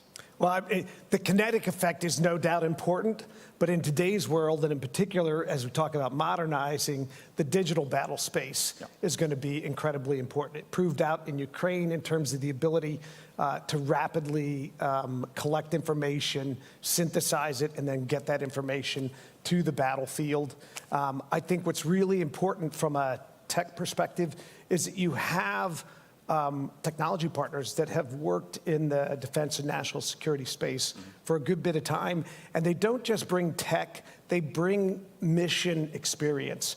AWS, for example, has delivered top secret and secret cloud computing capabilities for well over a decade. And so we understand how to help integrate Does everybody on the team have clearance? I suppose they digital do. Effect. And in fact, just last week, the Australian government announced that they are partnering with AWS to build their top secret cloud capability. So I think that mission understanding is really important. And I think partnership is really important. It's got to be an enduring, a sustained, and a mission-driven sort of response. And I think in terms of capability, I mean, just take one quick example from space. The average satellite's dumping about 20,000, the equivalent of 20,000 high-def pictures a day. And when you multiply that across all of the collection capabilities that we're talking about here, you've got to have a substantial, a sustained, and a highly capable digital fabric to be able to process and store all of that, but importantly, to be able to share it across all of the NATO member community. But also at the same time protect it from, Security has always been job one. Great. Let's talk on signals. Have they had any breaches? Have they had any? Has AWS had any breaches? From Stacey and the governments. What are you looking for? Well, we're looking for contracts, as Stacey will tell you right off the bat. That's the best signal that you're money. What Stacey's doing is incredibly important. It's not just the contracts. It's the predictability that allows us to have a stable supply chain, if you will, a stable workforce where we're not having peaks and troughs in our production line that makes it impossible to keep the people employed and that talented workforce with us the entire time. And also that contracting mechanism that Stacey has is now streamlined. So no longer are we doing many different contracts with many different countries and many different languages. You have a single contract that Stacey's able to do. Obviously, that reduces the cost to the players, but also reduces the time. You get a stable workforce, and we get investment that industry is able to make by doing that. And it's all made possible by Stacey's team. You can go and I think everyone's a winner I'm for it. already self-made. There is one demand signal to industry, and that is a funded contract. And what we would recommend is that nations come together to bring the billionaires are the talked problem. About commonality and the benefits of commonality, but buying together increases quantities, and this is a commonly known, the more you buy, the more you're going to save. And so if we can bring together multinational, large quantities with multi-year commitments, with assured quantities, then we can get the best possible price from our industry partners, because they can optimize not just their production line, they can optimize their workforce, they can also optimize their supply chains, And just a great example of this is where we entered into a contract late last year for Patriot GEM-T missiles. And we bought at a quantity that allowed industry to invest in not just new capacity, but an entirely redundant supply chain. But you have to have the quantities in order to create the right incentives for industry to be able to make that investment. You have to want to kill a lot of people, okay? So as long as you want to kill a lot of people, then everything's going to be fine. Then we get the best price. 3 through 7, 3 through 10. Yeah, we get the price. Because that way, again, not only are we giving the right incentives, but we're going to get the better prices that way. Right, and the better prices, more dead bodies, better prices. Or Stingers. Come on that now. means you can buy more. That means that you can fill up your stockpiles. An entirely and redundant it means that nations supply have chain the confidence for to be missiles. able to make those donations that we've been talking about to Ukraine. Can you share with us an estimate how much more the agency is now actually procuring from the industry than before? Yeah, you do have to use them by the end of the year. Sure. In 2021, we executed 3.6 billion euro in funded contracts. In last year, we executed 10.6 billion euro in funded contracts. So a significant increase. That's significant. That's like 2.5 times. The signals are there. They're being picked up. The money is on the table. I have mixed feelings too. But to make it happen, to fill the contracts, you still need investment. I get collaboration and protection of each other. I really do. I get that. And that's I where, get that. with every investment, some risks come into This come is into obviously, play. you know. Let's discuss. who's willing to take the risk? I don't know. I can't. It seems that it is pretty straightforward, right? I mean, the situation is bad. It's not going to get better very soon. So who's going to be taking what kind of That's what it was to help smaller countries who Stacey, didn't have capacity. You're like in the, That's what I thought it was. Intermediary position between the governments, the most customers, you being a customer as well. But still, how does it look from your desk? Who should take the risk? So there has to be a balance in risk. One side or the other can't take all of the risk. We have to understand the dynamics of the defense industry. That's different than the dynamics of a commercial industry. And so risk is measured in a different way for a commercial company than it is for a defense company. Defense companies have one customer, and that is the government. And so the type of risk that we expect industry to take is different than the type of risk we would expect a company that has a new technology or that is delivering something where you can have the entirety of the market is available to you as a customer. So that risk has to be balanced, but there are tools available. So we can take, for example, a tool in the United States called the Defense Production Act. So the U.S. has specific tools that allow them to make investments, and I see the European Union making those same types of investments in industrial production, creating those incentives to reduce the risk for industry to make those investments in capacity.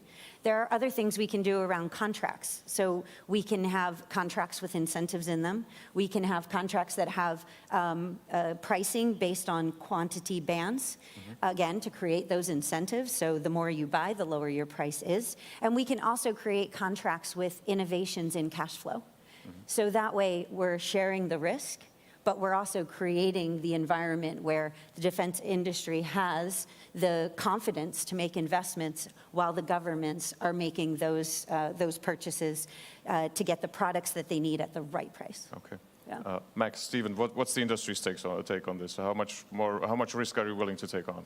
Well, we actually pioneered a slightly different model where what we do is we work on understanding deeply what customer demand is, and then we build in advance to that demand signal. Yeah, so we just announced assured destruction. 7.8 billion euro investment in Europe to build a European sovereign cloud.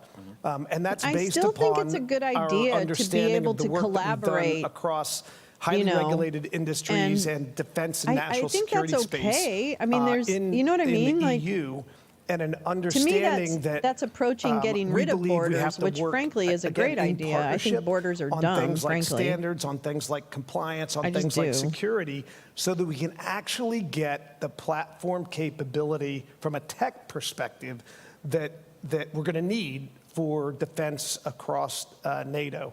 And that includes, in particularly, the ability to interoperate with the U.S., with Canada, and with all of the member partners. So we make those investments in advance, and we anticipate customer demand. That's the only way to really get hyperscale cloud capability. Slightly different than some other industry partners. Yeah, the more traditional ones. Stephen, are you okay with the traditional industry it probably denomination? is. I mean, that's it. I don't for us, it's about know. partnership. Stacy will tell you I don't know. I think the European Union likes it too. I'm not talking sure. about with contracting, or as we put demand in, there is no way we succeed without one another. And governments and industry on that partnership and bringing the business cases that are sometimes difficult for governments to see, whether it's the other companies that are going to invest in with us, other countries that are going to invest on this, all to meet the demand that we foresee it and lay it in. But we can't have excess demand without a partnership to absorb that extra cost for surge capacity. So the traditional commercial model of build it and they will come, we really have one customer, and the build it and will come is a partnership that we look forward to the demand signal together, and then we put innovative business cases and investments in there to build toward that demand. I understand that, and it seems that this is the time now for building it, because they will come. It is morning it in the like International everybody is, Military Industrial Complex. What is it? Good one. What is it that you need? National in security like more concerns detail are the reason to plan out states that investment, because it's not for just tariffs on steel and aluminum, and why Joe won't drop them. Hurt union workers need to make metals for armaments. Amount or what is it that you? Everything is a would be looking for quagmire. if you could choose? Well, it's the investment that we need, and it's the government cooperation to make it possible, both for our company on the U.S. side as well as the international governments to do that. That's what this guy should be saying. Environmental concerns. I want to be put out of business. Obviously, licensing concerns. I don't know. The only way this becomes reality in I never that is a did get any partnership of in this. government and industry to make it happen. Whether it's international governments and U.S. government, in this case with our company, that's the path to success. I'd add on to what Stephen just said by saying I think we need aggressive tops-down leadership as well, because we are at a place where speed matters, and in fact, speed matters disproportionately if we're going to continue to defend. I didn't know that. I haven't heard that. Kinetic effect, and it also goes to the digital effect. I admit there's so much I don't know about these in particular situations. Spurred by the conflict in about. Europe, by Russia's invasion in Ukraine. I know. But I still think that we need to move faster and with a greater sense of urgency across that spectrum. So I think that's another key ingredient. I fully agree. Let me try to put in a little bit of a government perspective. We'll show tits for weapons, or what? What is that? Like, and the phrase that is missing from this discussion is public procurement, I guess. Because if you talk about time, that usually puts on the brakes just a little slight amount. I don't know. To the urgency and the top-down approach. But I get it. I mean, if this is if you have all the political signals, I know I'm not educated enough to speak on all of it. Strong decisions and steps to make that a leaner process, at least if not quicker. But let's try to address. So how much capacity do we need? How big are the muscles that we are flexing here? And how much time do we have to get there? Stacy, you want to try? So I think the challenge that we have in defining from an industry perspective, how much do we need? You're looking across multiple nations that have sovereign decision-making. Nations can come together when they choose to, and of course, we have a ready-made platform to incentivize nations to come together and to consolidate their demand. How much we need is based on what is the stock levels that we're looking for, how much have we already donated, what do we need for the foreseeable future to support Ukraine, and then what is the level of stocks, level of systems, defense systems that we need in the future to continue to deter. our adversaries. And when you put all that together, you also need to consider that we don't all buy exactly one thing, that we're going to say we need 1,000 of these one things, because we have a lot of different configurations, we have a lot of different systems, and nations do make that decision based on their requirements and based on what's in the best interest for them and the way that they operate. And so the idea that we can say, well, we know we need a lot, so industry should start building it. I do agree that the public sector, needs to give clear requirements, and the way we give clear requirements is through contracts. And by doing it together, we can get economies of scale, and we can also create more certainty for blah, blah, industry blah, blah, so blah, blah, that blah. we can I have a question. make sure I'm we going to have look up exactly when are the Polish elections, and what is the current leadership in Poland right now? That's what I want to know. That's my question. not just the demand that we have for today. Is Poland a part of NATO? I think the other important piece is resilience. I suppose they are. And you touched on that, right? By taking that approach, you Right? wound up getting an additional supply line. And so it's both the demand that we need to plan to, but it's also the resilience that we need to think about when we're doing that. Great, Stephen. And you have to innovate. And some of the things, I mean, take 155, right? We talk a lot about it now in NATO and where it is. You know, NATO's 75 years old. Guess what? We're still making 155 the same way we did 75 years ago.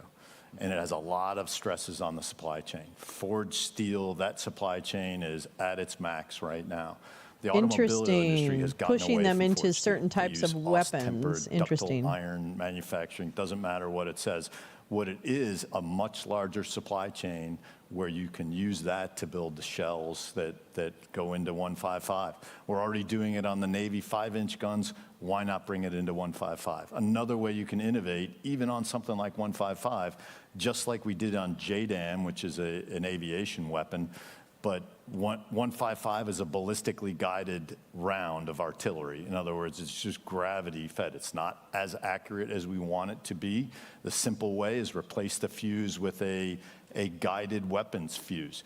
You don't have to produce as much because now you have a precision weapon and it hits the target instead of using three 155 rounds. You can use anyway, one, Biden or Trump, to the Polish president, it doesn't matter. This is one day ago. Innovate in that way.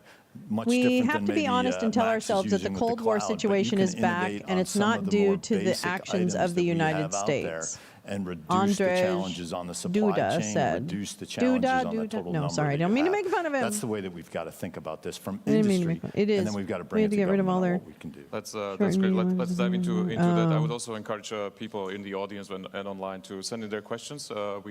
We'll have time. Let's talk about innovation a little bit. Hold on. I want you to talk about innovation, but I want you to just hold on. President Andrzej Duda, who dined in New York with former President Donald Trump this spring, said he will be happy to work with whomever the U.S. voters choose as their next president, as long as that person shares his goals of securing Europe from Russia. We have to be honest and tell ourselves the Cold War is back and not do the actions of the United States because of the revival of the Russian imperial ambitions. Our adversaries don't stand still. And that gives us the imperative to innovate. And I think that's one of the places where we actually have an advantage if we harness it. I'm going to read that in a minute. We have a tremendous set of technical skills. We have a tremendous set of technical capability. We have really innovative startups across all of the NATO member countries, across a very big ecosystem. And I think it's our ability to leverage that and put it to effect that matters. I think you take a look at what we've been able to do with drones and sensors and things like that. And if I can build on what Stephen said, not only is making the munitions smarter important, but actually being able to understand the effect in real time and movement and run the analytics in real time to figure out where the next round goes and the next round goes. So I think we absolutely have to keep the imperative and the speed on innovation, and we need to think about it in a comprehensive sort of fashion. So don't just innovate on the tech. It needs to be innovation across tech, across battlefield commanders, across industry, and I'm excited because we do a ton with Northrop Grumman already in terms of innovation across those platforms. Stacey, how is the NSPA pushing innovation in AWS is so scary to me. Great question. So you brought up the term public procurement that kind of has a bit of an attachment Hold on, Badger. to long I'll come up with processes. But as an acquisition professional, I would say that you can innovate across the entire life cycle of requirements all the way through in service for a defense system. So when we look at generating requirements that are more outcome-oriented or operational requirements, so that we give industry the opportunity to propose back to us more innovative solutions to meet our requirements, instead of saying, I want what I had before, I just want it to be newer. We can actually create defense systems that are iterative in nature, so we can meet the requirements of today, but be prepared by designing in an iterative process like open system architecture, by bringing in small innovative companies to be able to do parts of the defense system, especially in the software enablement side. But we can also innovate in the procurement process, digital acquisition, digital engineering, which allows us to better understand the intellectual property and tech data that we're acquiring, and again, deliver capabilities that are meant to be upgradable, so that as the threat environment changes, you're continuously assessing whether or not your defense system is meeting your needs, and you're able to upgrade it I'm not sure what that last part means. Every 6 months, even down to when we're talking about software, every 2 weeks. Oh, it's vodka. Where you actually design that in from the very beginning. Very strange. And I think that is the way that we transition from this thought process of public procurement being something that's bureaucratic to really talking about acquisition from the beginning all the way through the life cycle, with a digital thread that enables the operator, but also enables the maintainer and the supply chain to be reactive. I'm not sure I can really listen to this much longer. I'm going to be honest with you. Because just-in-time means that you have everything you need to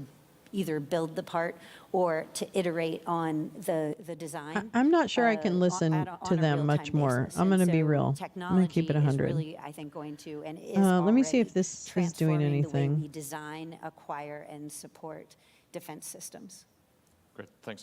Cotton, before I turn to the Kramer, question from the audience, we're Cruz, getting some Haggerty, Johnson, I can't listen to the Ossoff, weapon shit. Risch, I'm sorry. Rubio, It's too Thune, weird. Tillis, Tuberville, Young. Too fucking weird. Mr. Kennedy, no. Ms. Duckworth, aye. I don't know what they're voting on. Well, if I take up drinking. Mr. Wicker. Yeah. No. I'm like, I can't. Yeah. Thank you, guys. I'm sorry. It just seems good. I'm glad. I'm glad you're all right with that, because it's just too much. I mean, it is NATO, and I understand that's what they're there to talk about, but I don't want to listen to anymore. They don't speak about it. There's nothing human in what they're saying. Mr. Cornyn, It's all about no. like fucking it's all like corporate speak.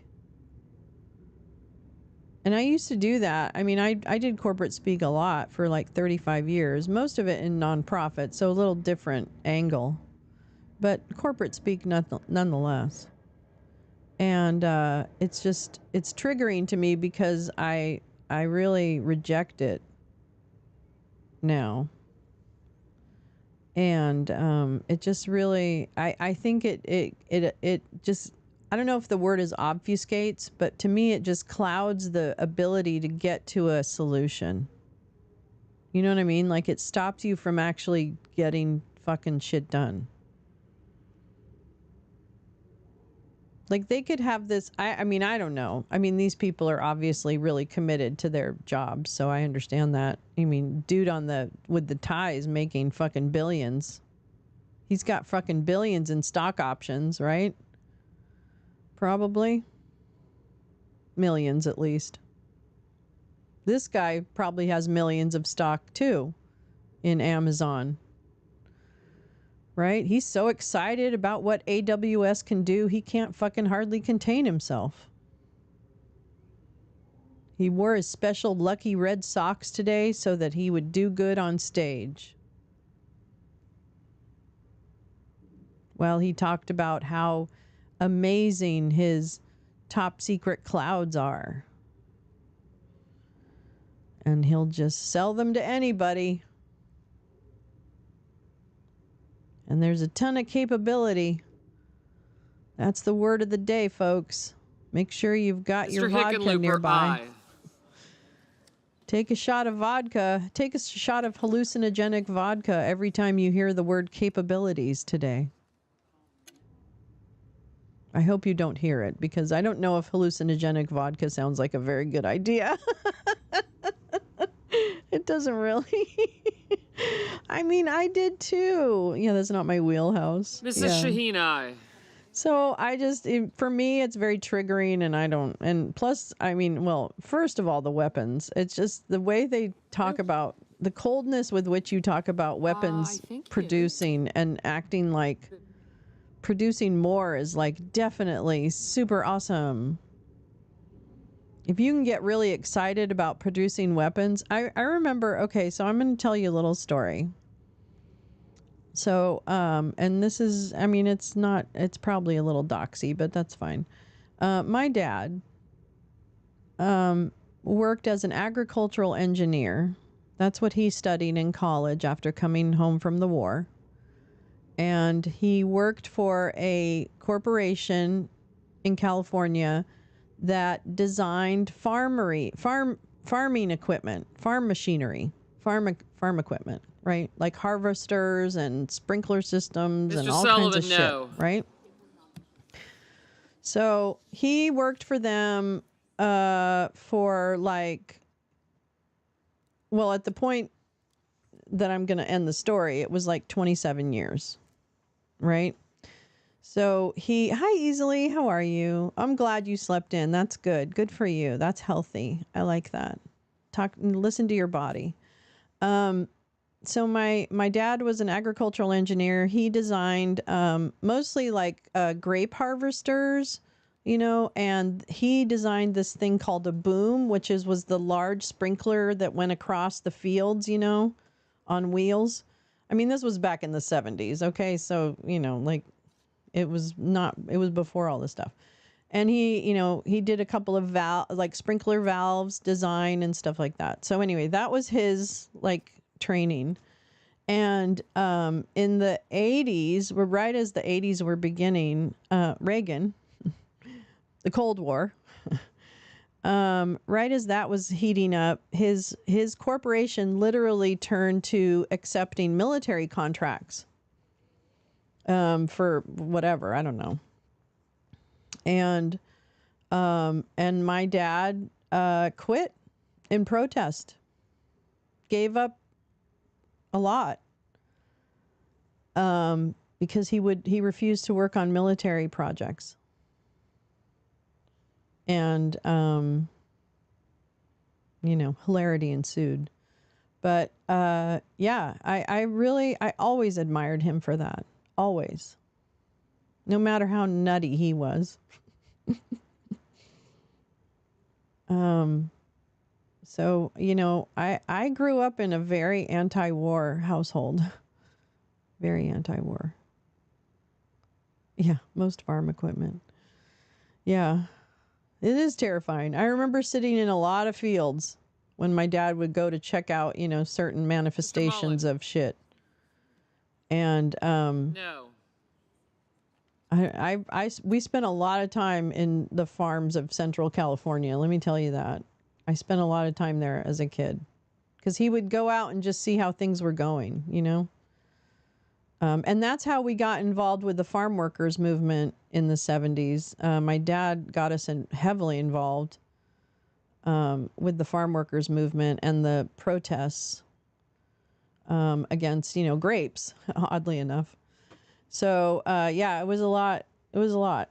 My dad was very political. He was very political. He was very, not political. He was very, he had a big mouth. No. He was very, he took unpopular stances for his community, if you will, of white males, I guess. White Christian males. We were kicked out of the Catholic Church because my brother was a conscientious objector to the Vietnam War, which was really devastating for my mother, who was very heavily involved in the church and actually quite Catholic. I mean, she had different views on homosexuality. She had different views on abortion, but she grew up quite Catholic.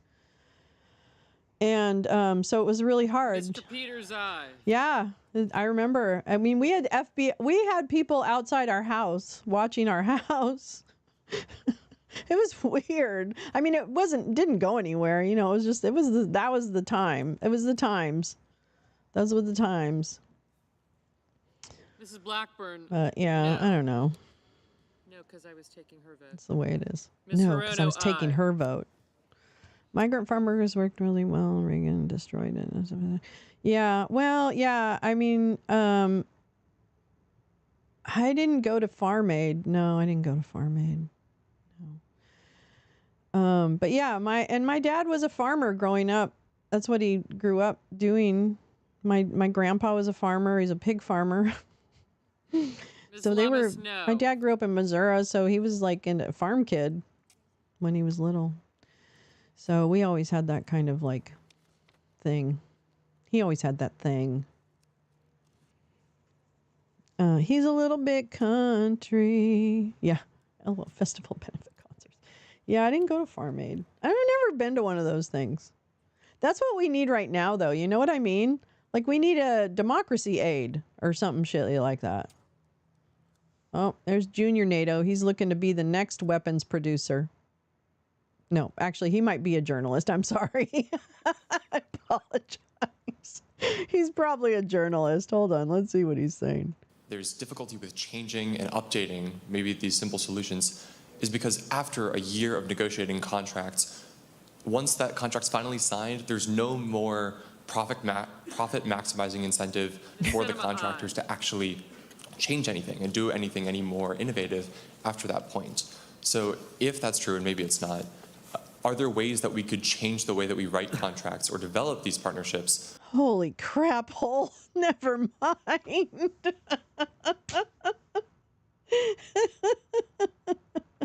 Oh, I did. I probably watched them.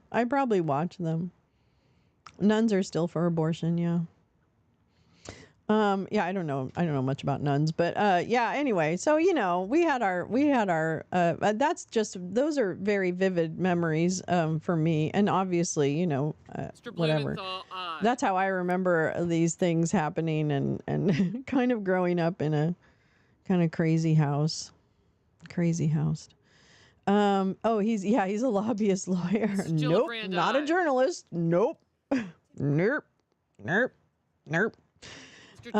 He's looking for more contracts.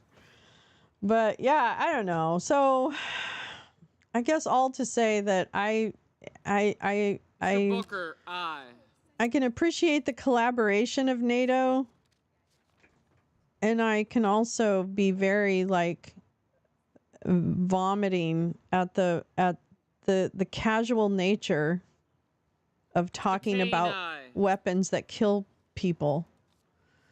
And that's like, no, that's a bridge too far. I can't do that. I can't glorify kind of like the military-industrial complex. This might as well be called, Aren't We Great? And Other Stories from the Military-Industrial Complex. We're fucking great, right? And Other Stories from the Military-Industrial Complex. Mr. Bud. So anyway, I can't do that to my father's memory. I cannot. He would be very upset with me. He was very big on humanity. He was pretty big on humanity. Mr. Bud, no. And annoyingly so at some points. Talking to people a lot. 1,000 ways to... Yeah, right? That's all we have right now. I don't know, butterflies. I have not actually kept up on the weapons transfer but now I do remember something about F-16s though. So I want to say that I did hear that something was, whoa, okay, fine, whatever. Jeez. Okay, you know what I want to do? Okay. Hold on. I want to read this article. Hold on. Oh, this is the Polish president. So basically, the Polish president met with Trump in the spring of this year and has said that as long as nobody wants Russia to take me over, I don't care who's president. So he basically said it's the American people who decide who the president will be. And in my capacity as president of Poland, I can answer only in the following way. We are going to accept and welcome any choice. Duda had as much praise for former President Barack Obama, who sent more U.S. troops to Poland as he did for Trump and Biden, who he also lauded for increasing U.S. military presence in Poland and Eastern Europe. For years, the Polish president found ways to flatter Trump. In 2018, he urged the U.S. to deploy more troops and equipment to his country and went so far as to suggest Poland build a Fort Trump to house. Oh, wait, let's hear what we're doing over here. Secretary of Commerce, Don Graves. We'll reconvene at 1:30, and in the meantime, bon appétit. Bon appétit. Oui, oui. Oui, oui, oui. Okay, all right, we'll figure you out. Okay. All right. In 20, okay, yeah, blah, blah, blah. It's my deep conviction that the job of the Polish president is to build good relations as possible with the greatest ally in NATO, and that is the United States, he said. It is part of the Polish president's overarching message to allies in Washington this week. While America must lead, Europe can't give up when it comes to showing strength against Moscow. Duda's government has been at the forefront of the rearmament push in Europe, spending almost 4% of its GDP on defense, doubling the NATO goal of 2%, and has sent everything from fighter planes and tanks to air defense systems to Kyiv. Those moves have secured Poland a place as the alliance's newest military powerhouse, a role that makes Warsaw a player in the alliance and in Europe in a way that it hadn't been in previous years. We can see that there is a huge deficit of security in Europe, he added. I hope everybody's okay. What? Scott? What? Wait, what? What'd you say? Boeing CEO stepping down? Okay, here, listen. Wait, listen. Listen. That fucking Starlink is stuck. Okay? The fucking Starlink is stuck. And that's not Starlink, whatever that, Star Station, whatever the fuck it is. The Boeing thing. It's fucking stuck up there. It's been stuck for a month. It was supposed to come home in a week. Boeing used radioactive materials as ballast in planes until quite recently. What? You dated someone who went on to be a bomb seller for MBDA. I've had some, sketchy relationships too. I haven't had arms dealers yet, but, I'm still young. No. A golden parachute made by Boeing. Oomph, you win. Yeah, but he has a golden parachute probably made by Boeing. Good luck. Oh my God. All right. Well, I got to find something then. Hold on. Let's just fucking hold on. Hold on. Hold on to your love. You got to hold on. Blar, blar, blar. Blardy, blar, blar. Let's see, what else? Where's the news? God damn it. I have the worst fucking algorithm on YouTube of any person on the fucking planet. And I know it's all my fault, and I don't want to talk about it. Let me think of Boeing news. Okay. Boeing news. Starliner, not Starlink. Sorry. Okay, yeah, because let me fucking show you this. Okay? Let me show you. Oh, shit. Fuck you, Guardian. All right, hold on. Yeah, no, you're fine. Here we go. NASA astronauts from Boeing's Starliner may be stuck in space until August. Engineers working on problems preventing the return of Sunita Williams and Butch Wilmore, who are on the ISS. 2 NASA astronauts from Boeing's troubled Starliner capsule may have to remain in space until the middle of August, as engineers continue to work through technical problems that prevented their return in June. Sunita Williams and Butch Wilmore have been on board the International Space Station since 6th of June after the first crewed docking of the next-generation spacecraft. The test mission was scheduled to last about a week, but Starliner's undocking was delayed several times as faulty thrusters and then a series of small helium leaks raised safety concerns. On Wednesday, NASA announced that it is still performing tests to ensure that the capsule, this is from Wednesday, like yesterday. No, yesterday? Yeah, I don't even know. I guess so. Yesterday, NASA announced it was to ensure the capsule would perform as expected. And although the space agency was confident the craft would be safe for an emergency evacuation, mission managers were not yet ready to schedule its departure.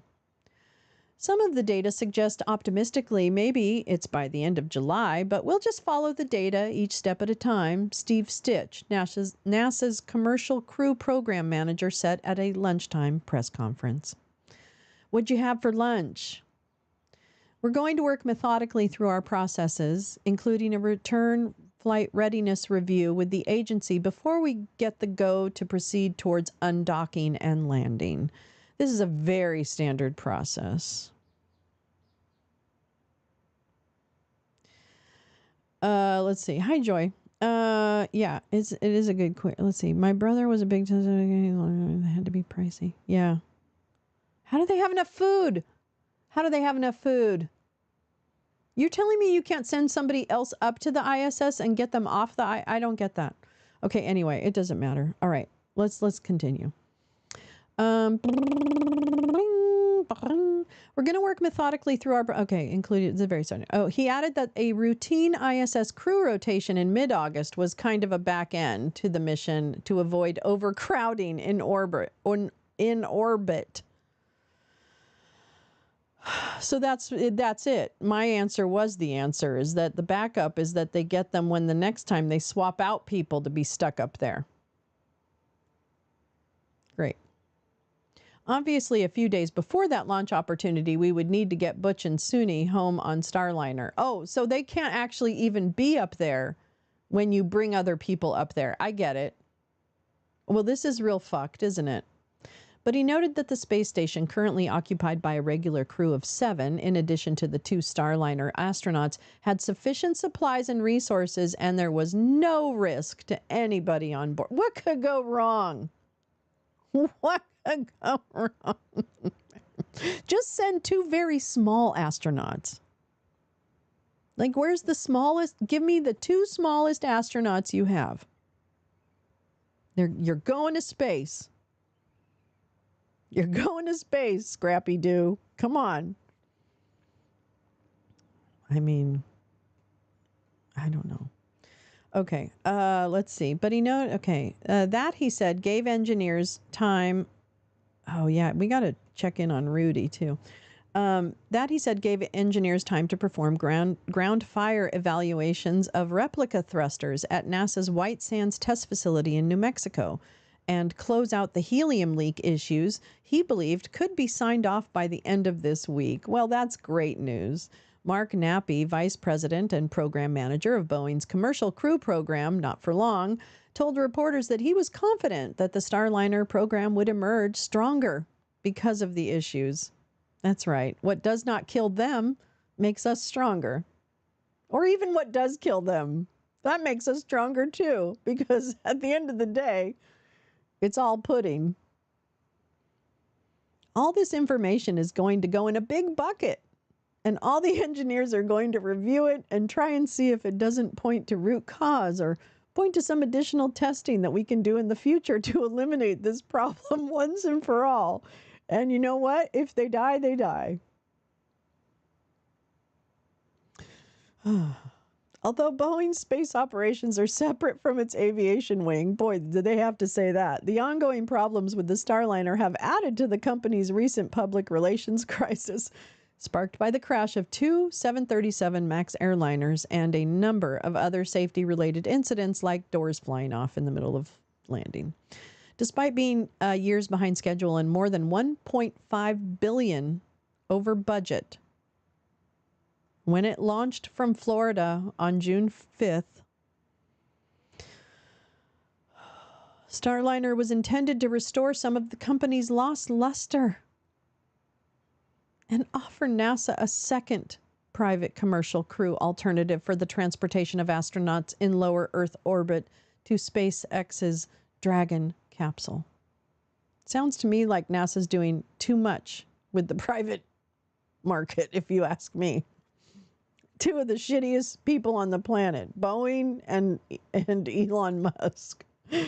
If the current test mission concludes successfully, Starliner capsules, known officially as CST-100, Crew Space Transportation, isn't that fancy? Joanna thought of it, will operate 6 further astronaut rotation flights to the space station as part of NASA's commercial crew program. How much money could that actually do to feed some people? What about that? What about that?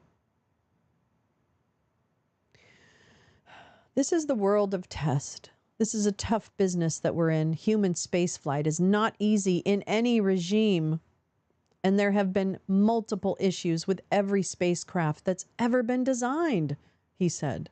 Oh, wait, here we go. Sorry, that was I missed a paragraph. Wilmore, speaking from the International Space Station earlier on Wednesday, said he and Williams were enjoying their extra time in space and were unconcerned by the technical programs. Okay, so he said this is the world of tests, is a tough business. There have been multiple issues with every spacecraft, We're very close friends with those that are making these decisions, and we trust them. We trust their integrity. We trust their technical acumen. And we trust that the tests that we're doing are the ones that we need to do to get the right answers, to give us the data that we need to come back. I have a real good feeling in my heart that this spacecraft will bring us home. No problem, Williams said. Have I read 5 articles? Oh, is that it? Okay. Oh, boy, oh, boy, oh, boy. Ay, ay, ay. I don't know. I don't know. I don't know. I don't know. I don't see any news on the Boeing CEO stepping down, though. Did I miss it? Hold on. Boeing CEO.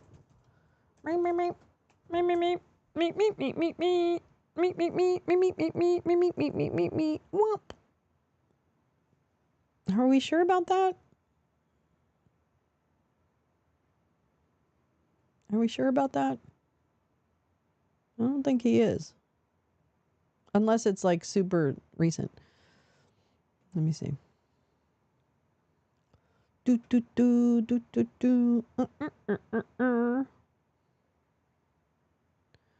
21 hours ago, Boeing CEO called NTSB chair to apologize after MAX probe rules violation. 3 days ago, Boeing to plead guilty in fatal 737. Oh, that's right. That's that thing. Intuit CEO, 2 days ago, Intuit CEO continues to bet the company on AI and data. Oh, wait. Is he Boeing's next CEO? Damn. Oh, I don't. Fortune magazine, fuck off. Fuck off. I don't really see anything about him actually stepping down, but it could be my lack of a news source. Here's the other thing that's real fun. Judge signals he's likely to dismiss Rudy Giuliani's bankruptcy case. And that's going to happen by tomorrow, I think, right? This is Kyle's story, Kyle Cheney and Erica Orden. A New York federal judge is poised to dismiss Rudy Giuliani's bankruptcy case, expressing concern Wednesday that Giuliani has used the proceedings to obfuscate his assets and delay paying a massive defamation penalty to 2 Georgia election workers. I'm leaning towards dismissal, and frankly, because I'm concerned that the past is prologue, U.S. bankruptcy judge Sean Lane said during a tense hearing raising concerns that the difficulties we've encountered in this case in terms of transparency will continue and dog the case. Lane's comments portend a significant victory for the two Georgia women, Ruby Freeman and Shay Moss, who won a $148 million defamation verdict against Giuliani last year for falsely accusing them of committing election fraud in the 2020 election, which he continues to make those claims today, by the way. Giuliani's claims, which were amplified by his longtime ally and former client Donald Trump, generated a torrent of threats against the women, forcing them to flee their homes. A dismissal of his bankruptcy case, their attorney argued, would require Giuliani to liquidate his assets, which include 2 multi-million-dollar homes, and immediately begin paying off his debts, including to them. In a court filing just prior to Wednesday's hearing, Giuliani said he, too, was seeking dismissal of the case, an outcome that would prevent him from facing the possible appointment of a trustee who would control Giuliani's assets. Giuliani's attorney, Gary Fishoff, suggested that such a step might cause Giuliani, 80, to opt against working and generating income, which is probably true. Let me check in with chat. Boop, boop. Yeah, maybe Apple should just start making planes or drones. Why not? Maybe they do. I enjoy watching airport live streams. Yes, that's a good one. That's a good idea, Badger. Hi, Tom. How are you? How are you? I have 2 minutes of video. I thought it was a planet. And a tire blowout. Oh, no. On American Airlines? Oh, God. Was it a Boeing plane? Boeing. Boeing. Boeing. Boeing. Many of the survivors of the Boeing air disaster in Amsterdam are suffering illness from the radioactive components in the plane. The victims' family were barely compensated. I know. And isn't that the... wasn't someone trying to get that deal struck down? I might be mistaken about that, but yeah, no, it's been a fucking circus. Yes, Rudy, stop working. Yeah, he has worked less. I'll say that. He hasn't gone. He used to go live 3 times a day. When he got fired from whatever it was, NYC, or I don't know what the fuck radio station he worked for. He was going live 3 times a day. I shit you not. It was terrible. And he's just selling the coffee. But I think the coffee company also is going bankrupt, right? Like the coffee company is just a scam, if I'm not mistaken. I'll bet. It's also Lindell Coffee, by the way. I'm just saying. Same bags. I'm just saying. Okay, anyway. I don't know where he's getting his money. I mean, he doesn't get any super chats. He gets 0 super chats. Can you believe that? I mean, he's got to be monetized. Maybe he's not. I don't know. Anyway. All right, here we go. In a court filing, blah, blah, blah, Gary Fishoff suggested such a step might cause Giuliani. Okay. The judge said he intended to issue a final ruling by Friday. Giuliani, who joined the hearing by phone, grew audibly frustrated at times as Moss and Freeman's attorney, Rachel Strickland, ticked through a list of his alleged misdeeds.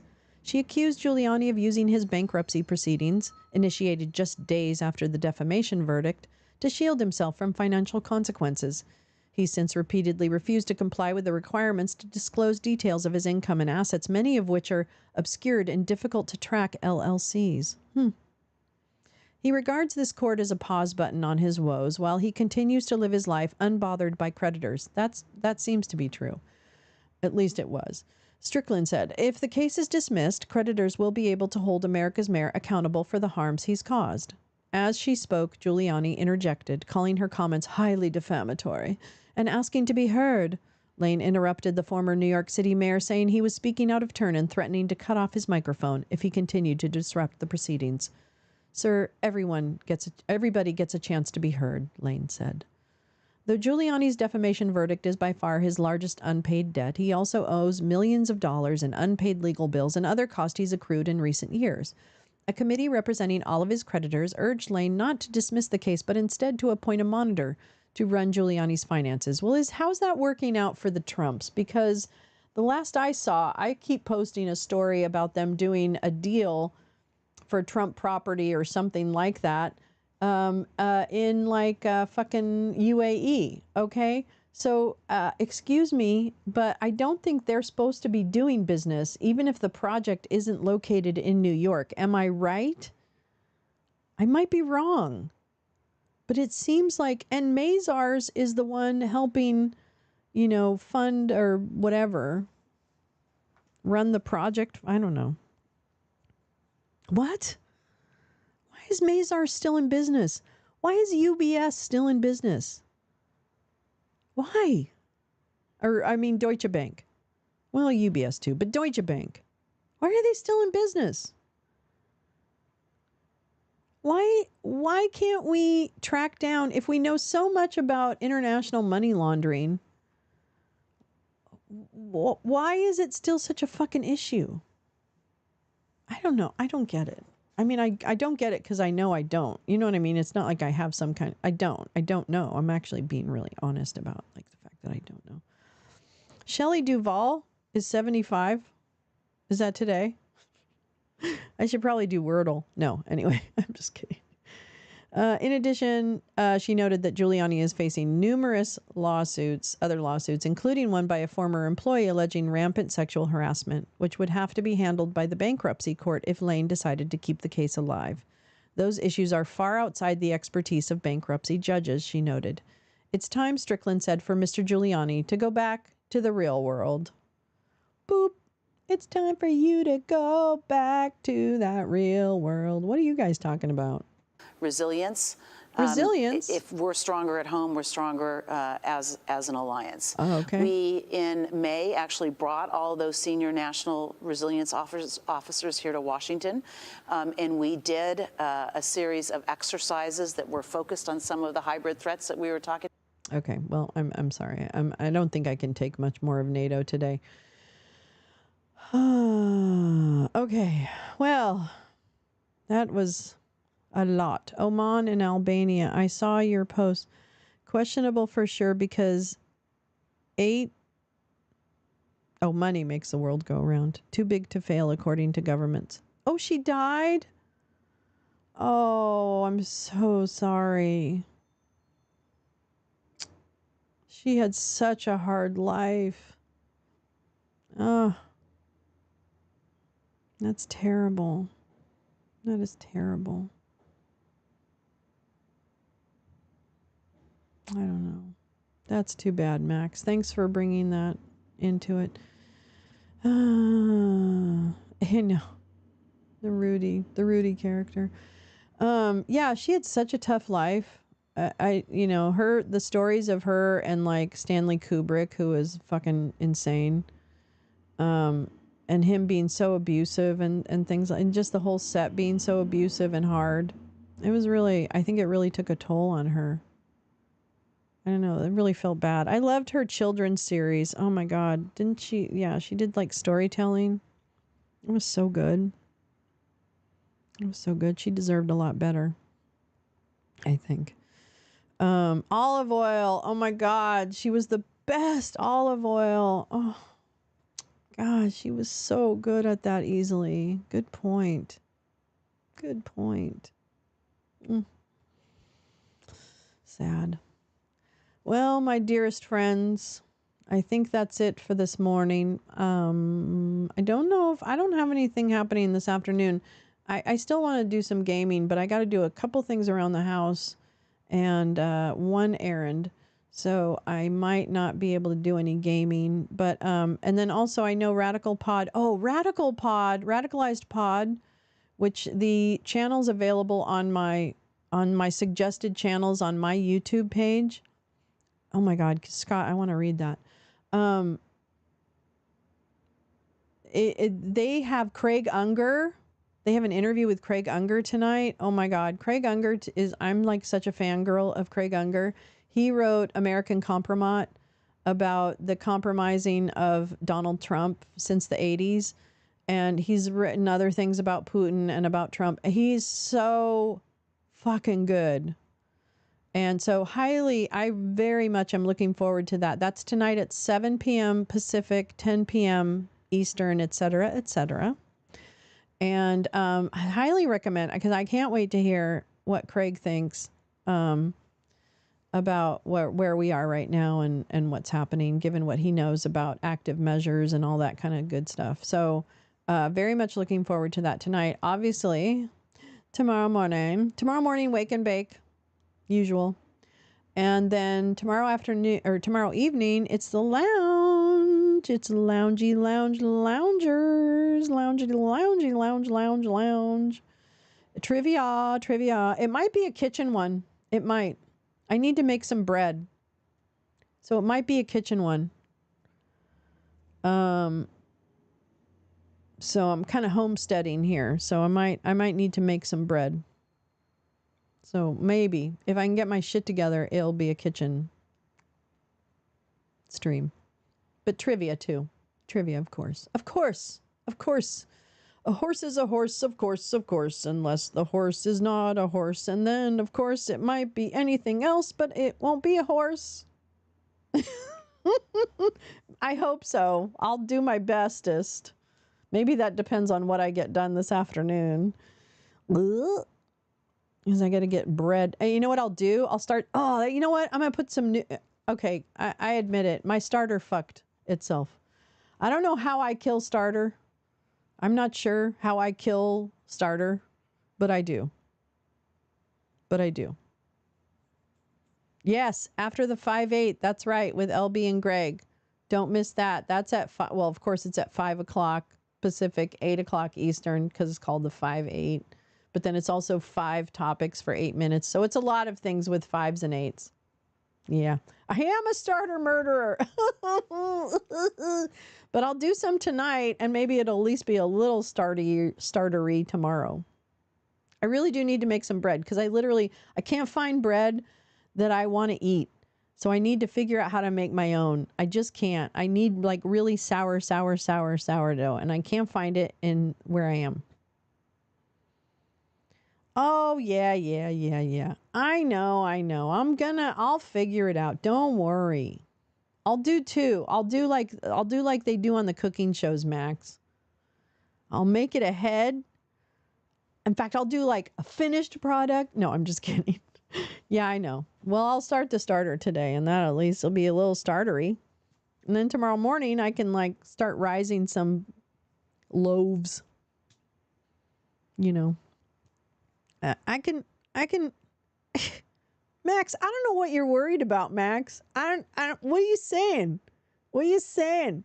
His starter where you live? Really, Scott? I didn't see that in Trader Joe's. I went to Trader Joe's 2 weeks ago. I didn't see that. I'm going to look for that. My Trader Joe's doesn't have very much. A little sparse. Anyway. All right, my beautiful friends. Have a wonderful Thursday. This week is almost over. It's going to be okay. I really do think that. Even though all the universe is conspiring to drive us into any corner of madness that it can, resist the urge to be driven into any corner of madness and just be silly. Be sillier. More silly. And serious, like care about other people serious. I mean that too, but I want my actions to be either silly or in service to. I'm going to think about it that way. How can I be silly in service? Silly in service. That's it. That's easy to remember. Silly in service. Anyway. I take respite in nature during these times. I love summer too. I love summer. I love fall. I'm not a huge winter fan, although I can be. And I like spring. Spring's great after winter. It's really refreshing. So yes, I agree. Get some air. Get some fresh air today. I'm going to get some fresh air today. So I hope you do too. I hope you do. Let's get back. Let's get back. We're going to be okay. I mean, I think we're going to make it, and we're going to figure out how to move forward. And, it is what it is, really, in many respects. So, yeah, more music. Oh, I got to record. Fuck, man. I got shit to do. Yeah, anyway, I love you guys. You really make my morning. So thanks for making my morning. I really appreciate it. And I hope the rest of your day goes how you want it to go, however that is. All right? So I will see you later.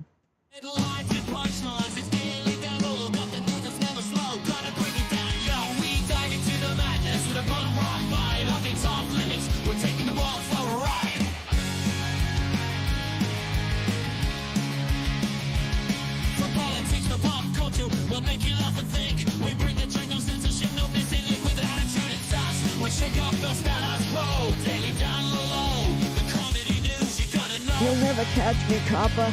You'll never catch me. I'm gonna get away with it. Don't you dare. Breaking all the rules, spreading laughing like a bunch of crazy fools. We're punk rock rebels, turning heads in the biz.